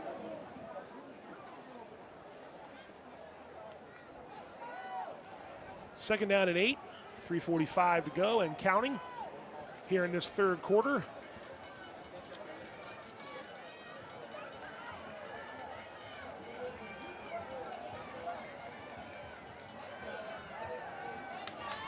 And off again. That time it was 18 for Westminster. I think that's Canton Rudders. Just a reminder that we're not going away. We may not have a full game of the week for you next week, but we're going to have high school football playoff coverage of some form. Carroll County teams will all be in action next week, except for Winners Mill as the first round bye. But we mentioned everybody makes it, and we're going to do our best to give you as much coverage as we can next week. So stay tuned for more information as the week goes on. Who knows? Coach Kraus and I could be somewhere giving you some highlights and reactions. And looking forward to it. Absolutely. It's a fun time of year. 3rd and 3 after that last run. Warfield cuts it back and got up to the 20. That should be a first down, and I think it is. Yep. Every one of these is just a feather in Westminster's cap. I know it's only the 3rd quarter, but they're in command of this game right now at 21-2. Yeah, and I think this can also be a learning thing curve for Westminster. You know, Sure. They're in a position in the game where they've got a nice substantial lead. You know, they want to be able to, control them, manage the game, and not make mistakes. Yep, no mistakes. And if they're in this position in a week's time or 2 weeks' time, what do we do, right? How do we approach it? And draw from it. Right, Yep. right. There's some confusion at the top Yeah, there. they look like, I don't know what that was. I'm gonna stop the clock here. It was a timeout, Westminster. And Coach Cahill, the offensive coordinator, going not very happy, going out past the numbers to talk to his offense. And you see Coach Miller talking to the defense for Winners Mill. But for both coaches, they can say, look, you guys were playing in the county championship game, and this happened. Yep. You know, draw from it. Right. You know, learn from it. And I think that's huge. Playing in front of the biggest crowd we've seen, this year in a county game for sure. I mean, you got the concession stand lines are filled. There's the Westminster student section getting into it. I see not many empty spots on the Winners Mill side. It's a cool sight to see on Friday night. Oh, yeah. The last Friday of October. And next week it is, do or die time, like you said, one and done, and no better way than to get a win here and draw on it, like you said, and then roll the dice in the playoffs and see what you can do. Sure. So 1st and 10 from the 20. 2:05 to go in this 3rd quarter.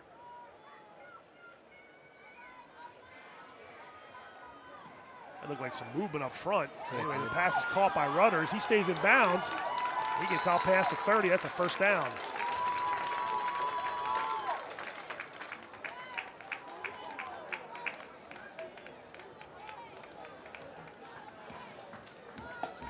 We've said it before, Pat. These are 15 and 16-year-old kids. I mean, they could certainly, Winners Mill can certainly say, hey, look, we have a bye next week. We're in the playoffs, and just call the rest of this game in. I don't see that.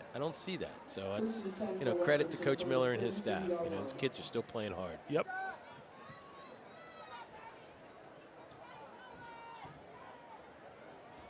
Here's Kyrese Walker with the ball, coming to the near side. He's going to keep it and smart decision. Lose some yards, but that probably is a smart decision. Like you said, you don't want to make any mistakes. Yeah. Live to play another play. Yep. That'll be second and. Where are they going to spot this? It sure looked like you. It sure looked like you. Yeah, he was short of the Short of the sticks, and they're putting it back to the 34, 33. I didn't think that was right. I thought he was stepped out way back beyond the line. Yeah, I'd be on the sideline screaming.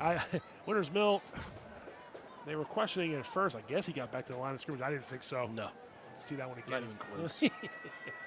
All right, it was the first mistake by the officials. It's all right, they're human too. They are. There's Warfield cutting it back again. Oh, nice job by Winters Mill. Oh, ball was out. Oh, they got it. And I think they got it, and they do. So how about that? There's a fight for it on the ground, but Nico Baez has the ball for Winters Mill. Yep. And that's what the Falcons needed right there. So each team now with a turnover. Oh, Nico Baez stripped it and fell on it. So great job by the senior, Nice number job. 2, Nico Baez. You said they're not quitting, and he's definitely not quitting. No, You can see that scrum for the ball. Yeah. 1:19 left in the third. Well, if you're Coach Basler, you're not going to like the fact that you turned the ball over. You're not. You know? Credit Nico Baez for doing a good job there, stripping it and recovering it, but you're right. And if you're Coach Miller, that's just what you needed right there. Yep. Little reverse action. Oh, Westminster snuffed it out. Oh, that's Jasier, is it again? Is that Jasier Donald? He was one of them, and that's a tremendous loss on offense there. That's way behind the sticks. Yeah. All the way back to the 46.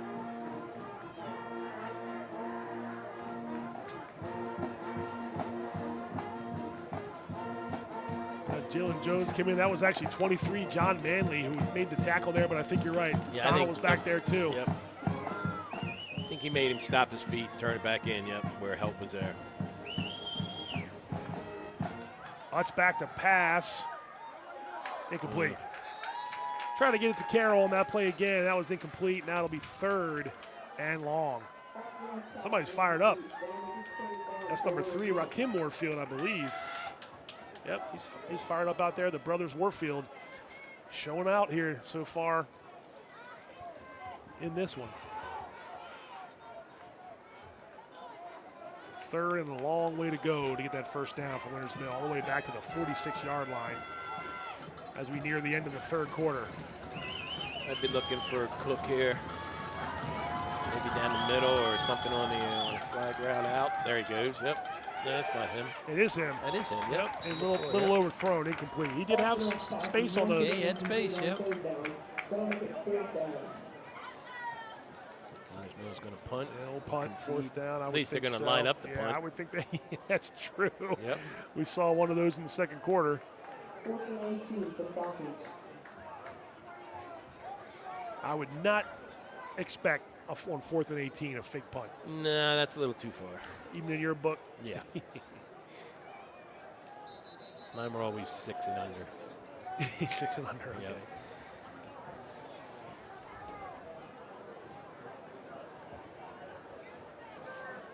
And you see Cook back there. Ready to punt. See if he can do his best coffin corner here. Winters Mill needs to stay off the punter. Or, I mean, Westminster, yep. Excuse me, yep. Another one kind of knuckled. Well, it did take a Falcons bounce. Yep. Get it at the 16. Not the bounce, that's all you care about, right? Yep. And there will be 12 seconds left in this quarter when Westminster's offense resumes. So the turnover didn't hurt Westminster. It did not. Kevin Cook's punt down by Winters Mill at the 16-yard line. Westminster will start 1st and 10 from the 16-yard line.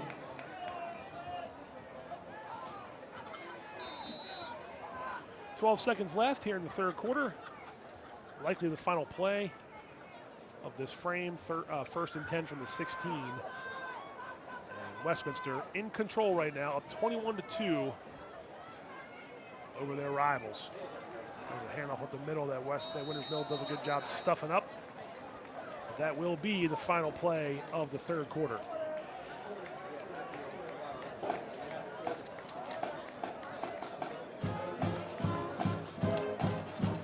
Three quarters in the books. 1 quarter to go. County Championship on the line. Westminster 21, Winters Mill 2. The Owls pitching a shutout, except for the safety, sort of on their own, at their own doing. But it's been all Westminster, Coach, and I think we've seen their ground game sort of give Winters Mill a taste of its own medicine. Yes, they have. They have. And I think that, you know, even though the score doesn't reflect it, again, I think it's been a good football game. You know, I mean, it's Carroll County football. It's any given Friday night, anybody can win. So, you know, I mean, look at the rushing yards there. It's pretty close, even with the 2 big plays at Westminster. Not a lot of passing yards tonight, but over 200 yards of offense for Westminster. Even in Winters turnovers. Mill about to 180 or so.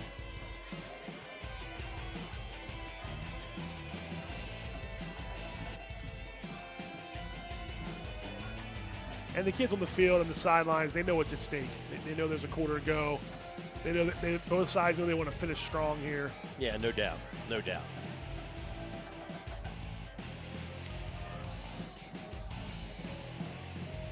I like that, you know, look, we haven't seen a ton of aerial plays on either side, but we've seen good, sound running game from Westminster and Winters Mill for that matter. We knew we'd see it from Westminster. I'm impressed with the way Raekwon Warfield has assumed that role. The Segre brothers have sort of gone down with injury during the year, and Raekwon has really become a good go-to back for them. Yes, he has. And again, it begins in the trenches. I think Westminster's offensive line has done a great job tonight against Winters Mill's, you know, stacked defensive concept. So, 2nd and 11 from the 15. First play of the 4th quarter is a pass play. They got him. They do have him, and he stays on his feet. Isaiah Sprinkle is going to go all the way for a touchdown, and that is a backbreaker. Boy, you saw it before it came to fruition, Coach. 85-yard touchdown pass. Now there's some passing yards in this game. Yeah, now that number will go up. Yep.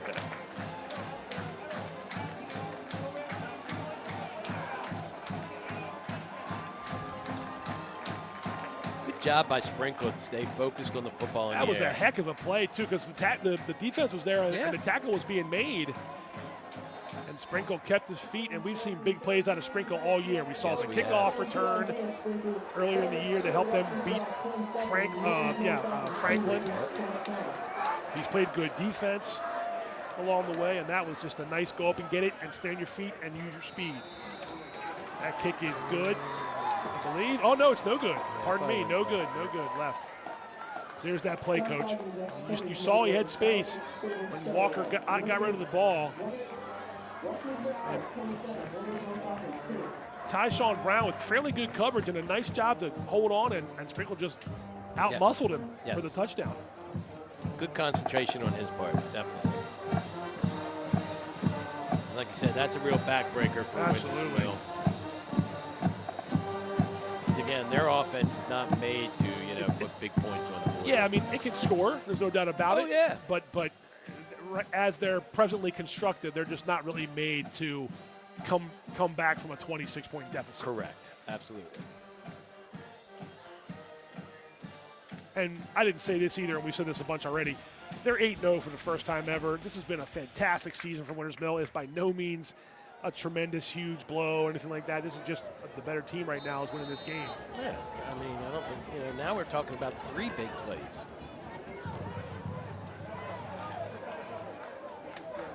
You mentioned Coach Miller, and we've talked about their staff all year. They'll have these guys preparing for the playoffs in 2 weeks' there's time. no doubt in my mind. Another nice run back by Tyler Carroll, number 5. He's done a good job on special teams. That's the kind of play you like. Yep, Coach Basser's going to be on his special teams coordinator, I can tell you that. He's not going to be happy. Can't afford that in the playoffs. Can't get field position like that. That's right. If not for the 27-2 lead, I think we'd see him a little more fired up. Yeah, probably so. That's all the way up to the 46-yard line. I think it's back-to-back 50, or, you know, not 50, but, you know, 45 and 55-plus yard returns. So now it is desperation time for Winters Mill with a whole quarter to go still, but you're down by 26 points. Yeah. 25 points. But again, I'm going to tell you that, you know, don't go outside of your MO, you know? Yep. I mean, want to see them continue to start. You know, you talked about you want to be playing your good football at this time of the year. Stay disciplined in what you do. And there's a run there by Paris Lee, so it's doing their best to get I just hope you get out healthy. You want to play well, and obviously the goal is to win the game. Sure. But I think if you're Winners Mill here too, you want to end this game strong. You want to end it with seeing what you can do in the weeks to come. Yeah. Look, reality's reality. You know. Yeah. I mean, you're not going to come back and win this one more than likely.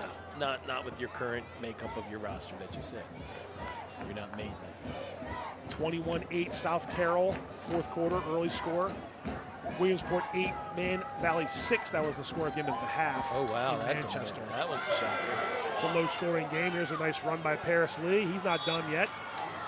And he gets a first down. And they're going to keep the clock running. But a first down for Paris Lee, who's having a good game. He's inside Westminster territory now. From the 38-yard line. 42-yard line. Middletown leading Walkersville 20-14 in the fourth quarter. Oakdale 42, Tuscarora 3. A couple scores they just happened to stumble across there. So scores that Carroll County teams are going to be watching. It's a tough year for Coach Hines and Tuscarora stepping back in. Yeah. There's Utz. I like his play. And they got it to work this time. Malachi Denning makes the catch. Nice job. And he's out past the line to gain, I believe. We'll stop the clock. Also on Stoetzer, Malachi Denning for Winners Mill first down. And we started back up, and it's 1st and 10. You know, it'll do a world of good for the Falcons if they can get a score here. Absolutely. You know, it was an uphill climb without your all-county caliber quarterback. Yes. You miss a field goal tonight. You know, you can't really you turn it over on downs a couple times. But they're not going to quit out there, that's for sure. No. Nico Baez with a run there. I've never seen a Coach Miller coach team quit. Nope. Never. And that's going back to years when the record wasn't 8-0. That's the truth. And Coach Basler said it in his talk with us earlier this week. They always play each other tough. Yeah. There have been some years where Winners Mill had 1 or 2 wins to show for itself and had Westminster on the ropes in the fourth quarter. Westminster pull away and win. The Owls 15-1 all time in this series against their city rivals. So certainly not rivalry numbers, but you don't tell that to Winners Mill side for sure. No, you sure don't. That was Baez again. Nice job by Westminster's defense. The only time the Falcons got a win over the Owls, I believe, was way back in 2007. Oh, wow. And it's a long time coming, and I know their guys were pumped for this and tried to be prepared for it, and Westminster sort of proves that they got a lot of weapons they can showcase on offense and defense for that matter. It's a big school. Big school. It's a big school. 3rd and 6.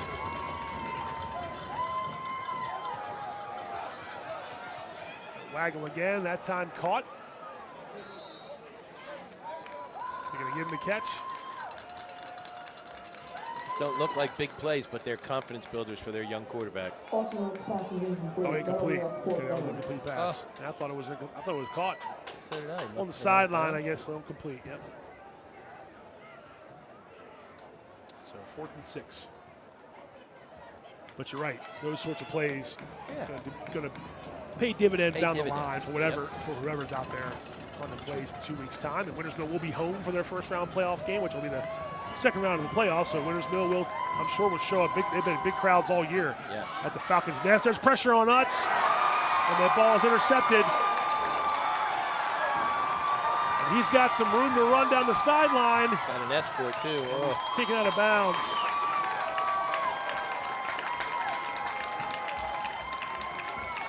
The ball was tipped, and that's Rakim Warfield. Again, we talked about Rakim and Raquan. And they've now contributed in big ways for Westminster. And some heavy pressure on the quarterback here. It was. Guess who? Yep. Jusseer Donald.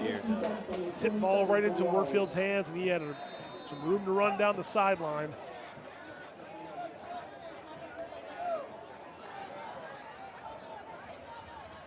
.8:10 to go in the fourth quarter, and Westminster trying to put the finishing touches on a county championship win. Be their 4th in the last 5 seasons. They shared it last year with Liberty and South Carroll. I'm a little surprised that Kyrese is still in the football game here, though.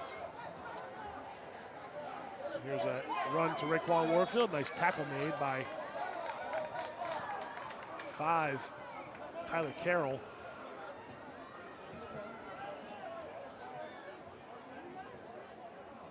So be a gain of 5. Yeah, I mean, it's a county title, and I know they want to be out there to win it, but there is some of that, how long do we leave the guys in? You're going to win the game. You've got games to play next week. Yep. No, Wintersville's not going to do anything on purpose to do anything to anybody, but you just never know what happens in football. No. Clayton Dorsey, example 1, he's laying over here on the sideline with a spring He get rolled up, yep. So anyway. South Carroll lost Manny Rodriguez late in the game, the fourth quarter. Another run by Westminster. That'll be down to a 3rd and short situation.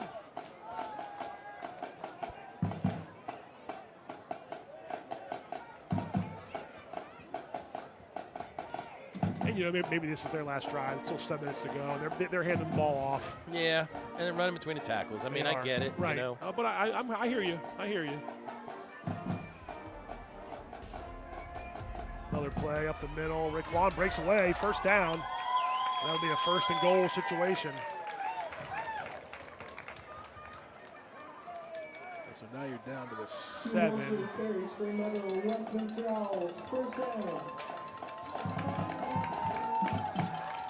I saw enough non-contact injuries in my time, so well, sure. I just hate to see that. Sure.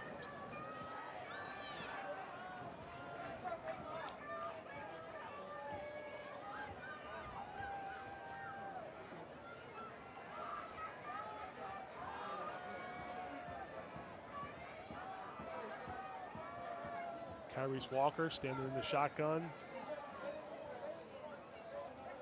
Isaac tries to find some blocking room, and there's Warfield is in for the touchdown.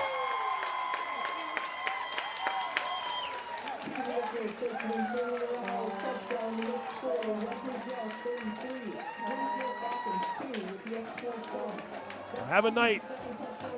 Yes, definitely. Have a night, Raekwon Warfield.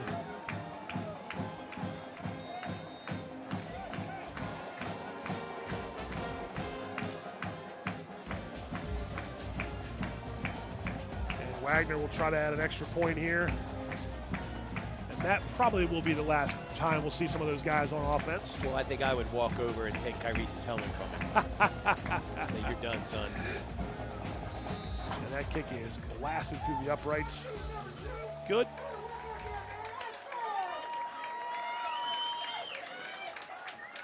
Well, we sort of said on paper that Westminster was the favorite just based on the skill set and based on maybe what Winters Mills had to overcome here in the last week. And I think they've proven here tonight that they're the county champions for a reason. Yeah, I don't disagree with you. But, you know, again, I don't want to discount what Winters Mills did this year because, you know, nobody expected what Winters Mills provided to do this year for Carroll County. So, I mean, they've had a fantastic season, the best season they've ever had. It will continue next week. I know they'll have a bye next week, but they'll continue into the playoffs.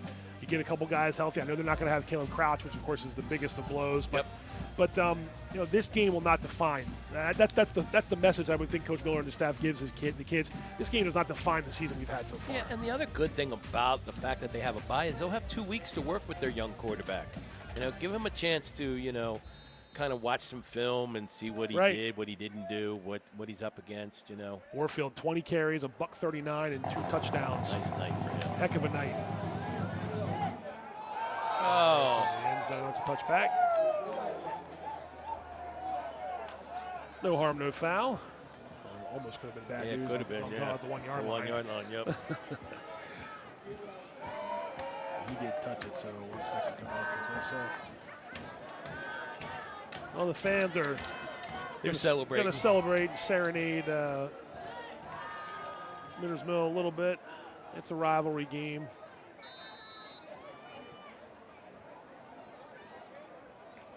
.607 left. 1st and 10 from the 20. 34-7. Westminster in full control. 34-2. I want to give 7 all the time. Yep. 34-2 in full control. I'm not used to seeing that too, Coach. That's odd. It is odd. Actually, it's even. Nico Baez I with like a nice that. run. Nice run. Yep. 9 yards on first down. And again, it's what can we do here in the final 6 minutes if you're Winners Mill to sort of put something together, maybe hopefully score. If not, move the chains, get the ball into Westminster territory, and come away with something to work on over the next 2 weeks. And you want to practice your quick game. Absolutely. Yeah, absolutely. You want to get in and out of the huddle, but you don't know if you're going to have to use that. 5:40 to go. 5:40 to go.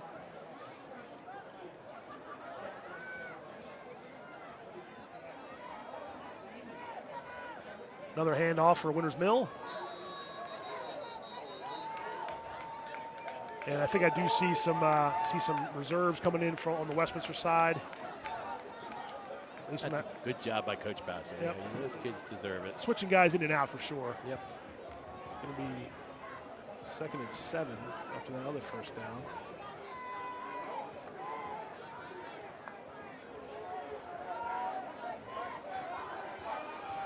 Five minutes to go in this game. Utz back to pass, trying to get the ball to it. Oh, nice catch. Nice catch. Nice job, yeah. Number 9, Aaron Jones. He caught that game winner, what proved to be the game-winning score after the PAT against Key way back in week 2 or 3, I think it was. And there you have a nice catch there. Austin Utz to Aaron Jones for a Winners Mill first down. So they are in Owls territory after that long pass play from Utz to Aaron Jones down in the 42. And Winners Mill's not going to just take knees and run into the line. They want to try to score and want to try to put things together. There's a handoff to Dallas Poole inside the 40. And you do see Coach Bowser running in some different guys on defense. I think that's probably the play. Yeah, those guys have practiced all year. They deserve an opportunity as well. That's a tough call for a coach. I'm telling you, man. I hated that part. Yeah, I mean, you can't usually turn around too often when you're the head coach, but you want to turn around and see who do I have, and your assistants are going to help you. Hey, 20, he's ready to go in, and you hope he's ready to go. And you see Basler right now turning around and talking to some guys. He's got some guys right on his hip, so he wants to get him in there as much as he can. Seniors too, right? Yes, especially on this senior night. Yeah, definitely on senior night. Senior night here, senior night here, Ruby Field. They were 15 of them were recognized before the game, and the trainer. Here's a nice run. Corner, he's got it. He does have the corner. Nico Baez cuts it back.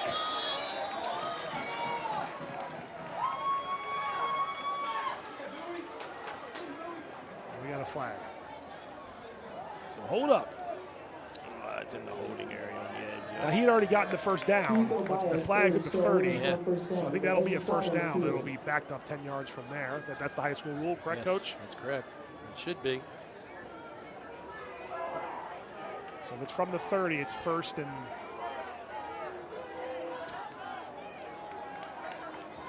No, first and long.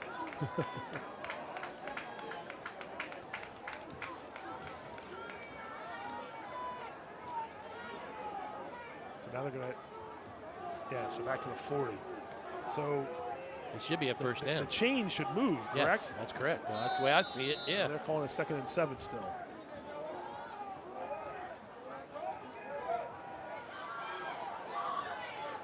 Another nice run there. Malachi Denning stepped out of bounds, but he got a first down, took a big hit.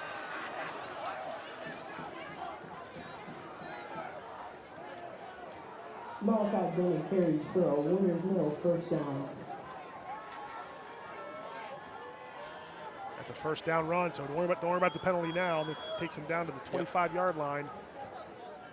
And we have an eligible receiver coming in for Winners Mill.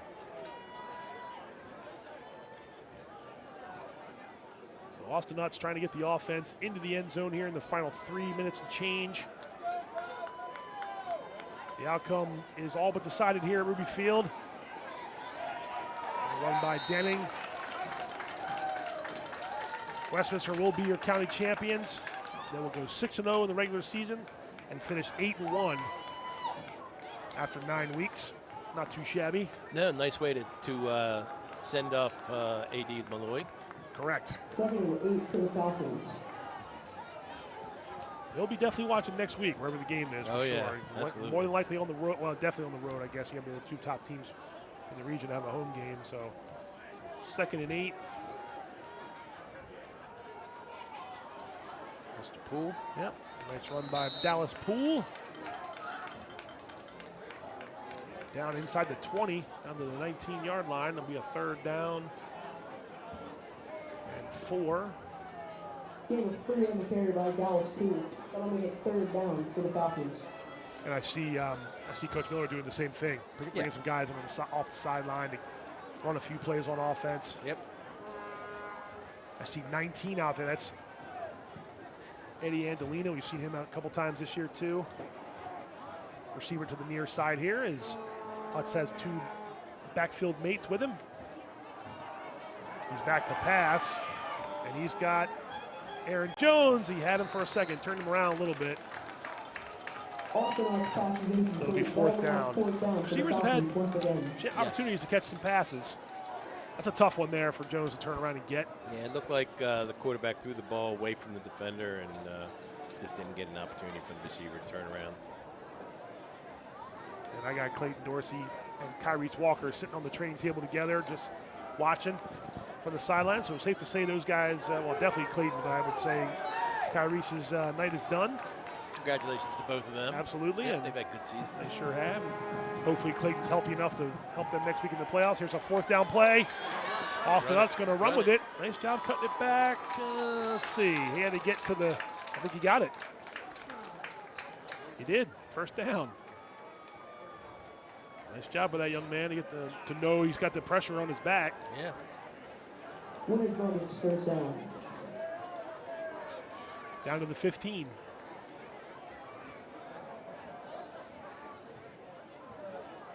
So they run their quick offense here, try to see if they can do something in the final 90 seconds. You know, again, I think if they get a score here, it'll do them wonders for moving forward.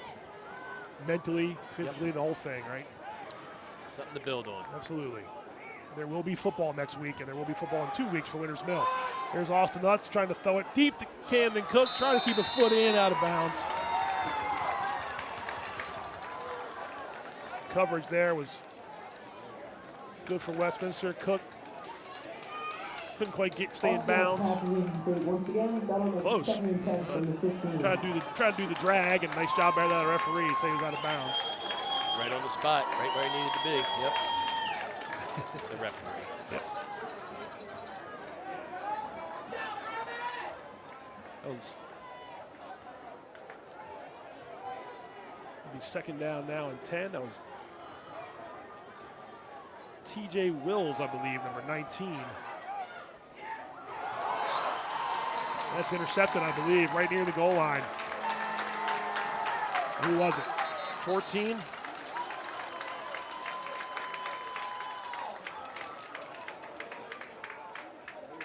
Give that pick to John Davia. Oh, wait a minute, what do we got here? Was it an interception or not? I don't know. Is there a penalty?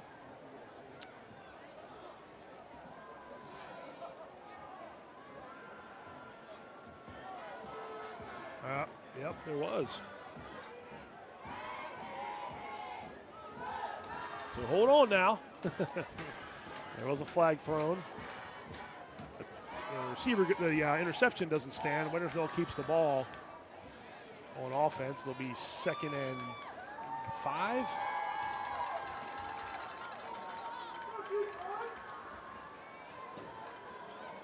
That'll be all the way down inside the 10. They'll be 2nd and. I didn't see what the penalty was. Yeah, me neither. No, I did not. 2nd and 2. Okay. Fakes the handoff. Utz throwing it. Corner. He's in. He's in. Touchdown. Tyler Carroll. 7-yard touchdown.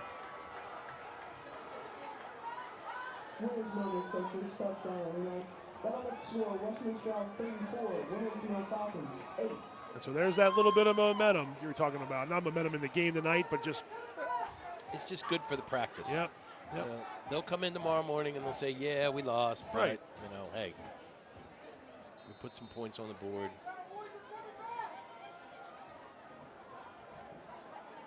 And they'll go for 2 here.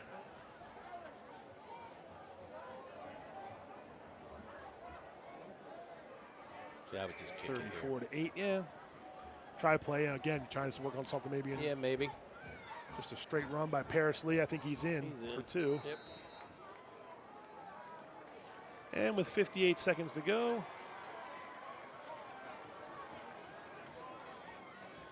Westminster leads 34-10 now, following the 2-point conversion.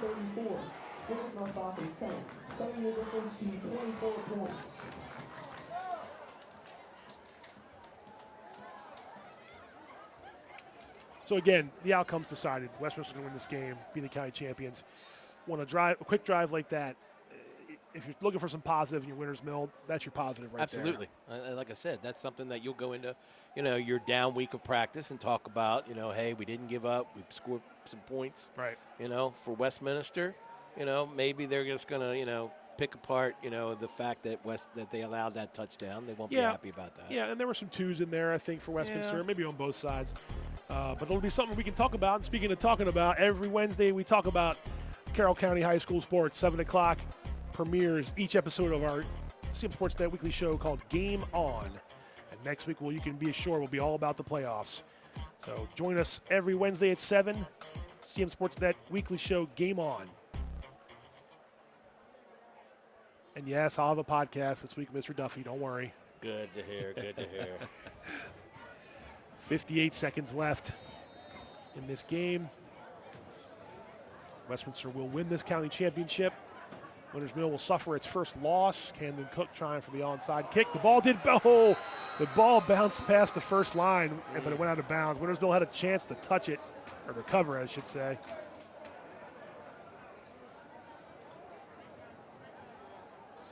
And instead, Westminster will get it because the ball got touched and went out of bounds. Went to 10 yards, I believe. So the Owls can take a knee in victory formation, and that's the best feeling of the night, right? It sure is. Yep, and to know that you won the county, that's even better yet. Correct. A little icing on the cake. Yep.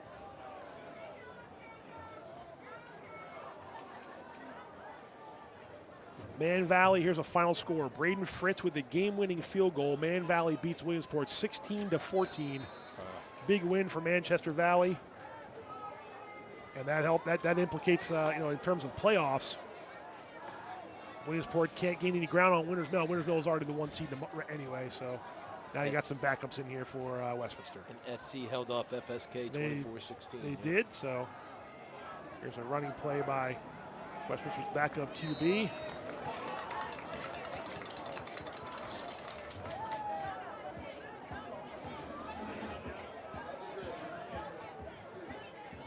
That's Rory O'Connell, sophomore quarterback.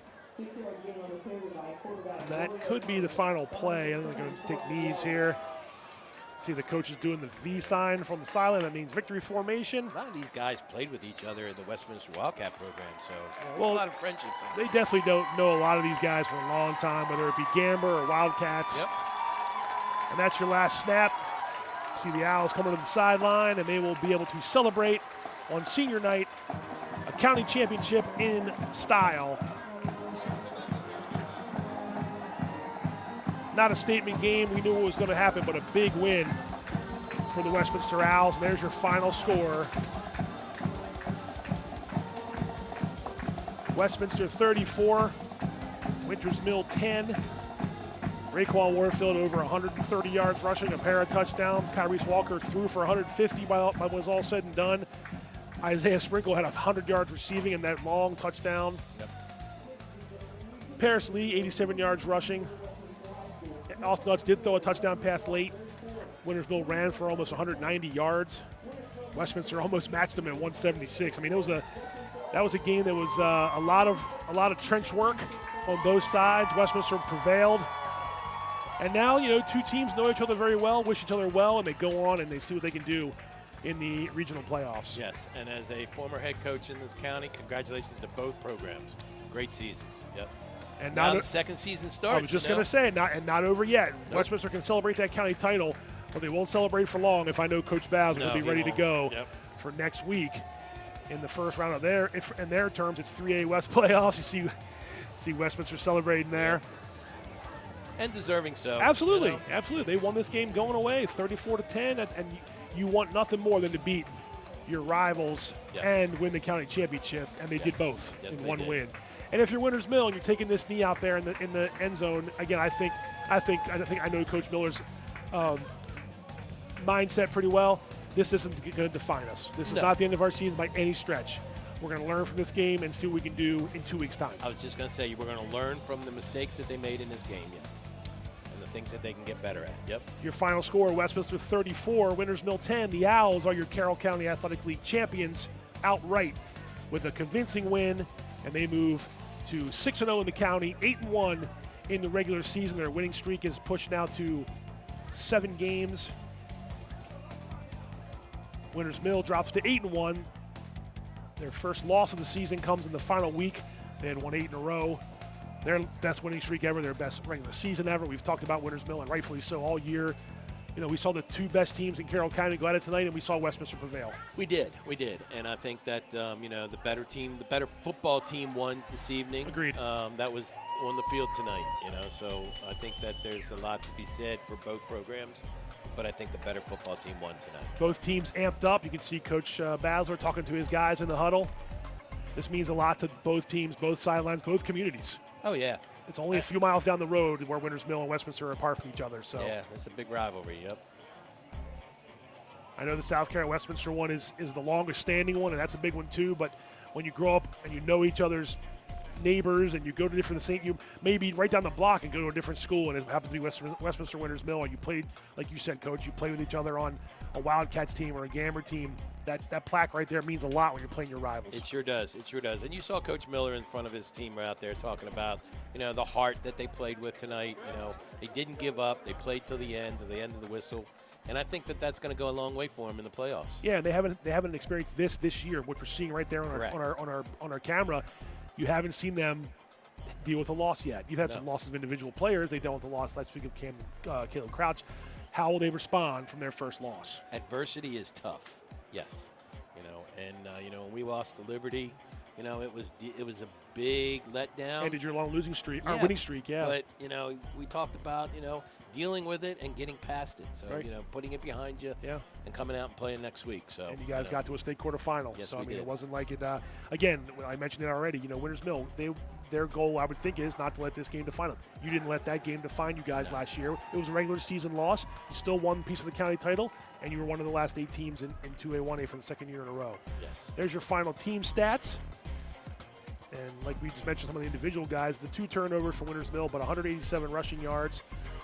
More rushing yards than Westminster. Now, Westminster got the passing game going, and 85 of that on one play. Yes. So a very evenly played game. That score does not show it, but 34-10 final score, and you wouldn't know it if you looked at some of those team stats. You know, you'd have to watch this broadcast to find out why the score was what it was. Right. Because you could see 3 or 4 big plays that Westminster was able to have tonight and made a big difference. Speaking of broadcasts, it's been a Thank pleasure you, sir. all My fall, pleasure, man. absolutely.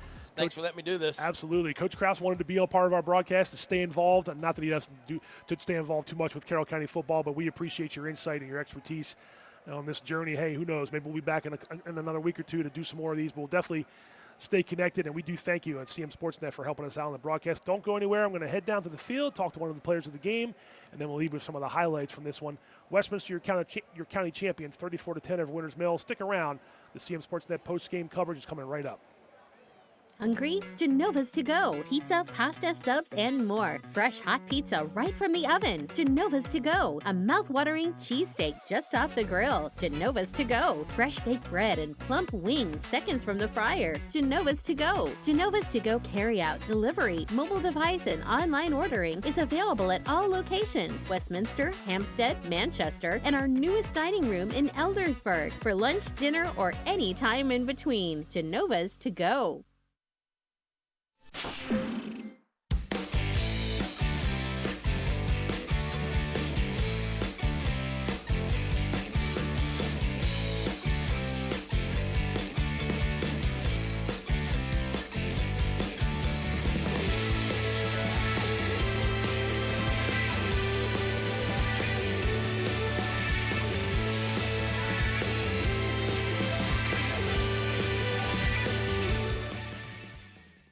Every Wednesday at CMSportsNet, it's Game On.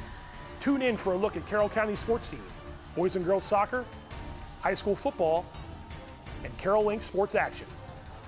Hi, I'm Pat Stoetzer. Join me as we preview upcoming games, talk with the coaches, and bring you exclusive reports you won't see anywhere else. Plus, each week we'll unveil CM Sportsnet's Athlete of the Week. Don't miss CM Sportsnet's Game On, Wednesdays at 7 p.m. We've got you covered.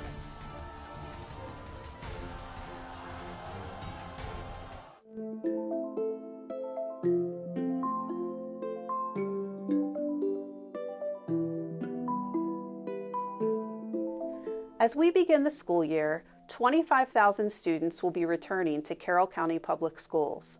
While this is an exciting time for those of us in the school system, we do want to remind the community that our #1 priority is keeping our students safe. The activity level on and around the roads increases greatly at this time. There are buses on the roads as well as students walking to and from their bus stops. In addition, traffic patterns change when buses are on the roads.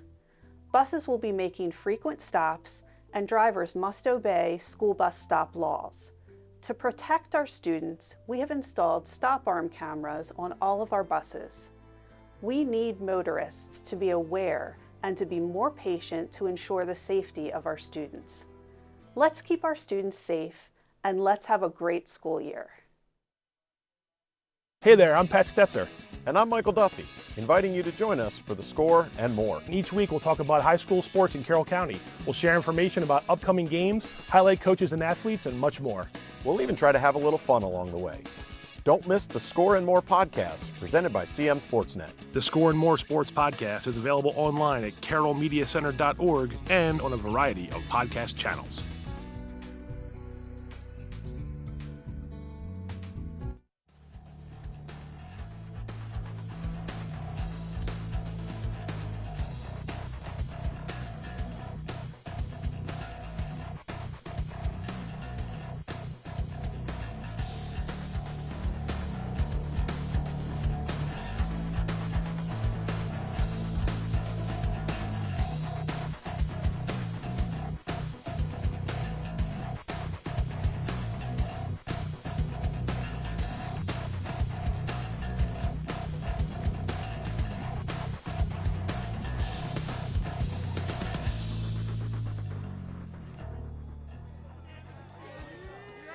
All right, here we are. Raekwon Warfield, one of the stars of the game. 2 touchdowns, over 130 yards rushing.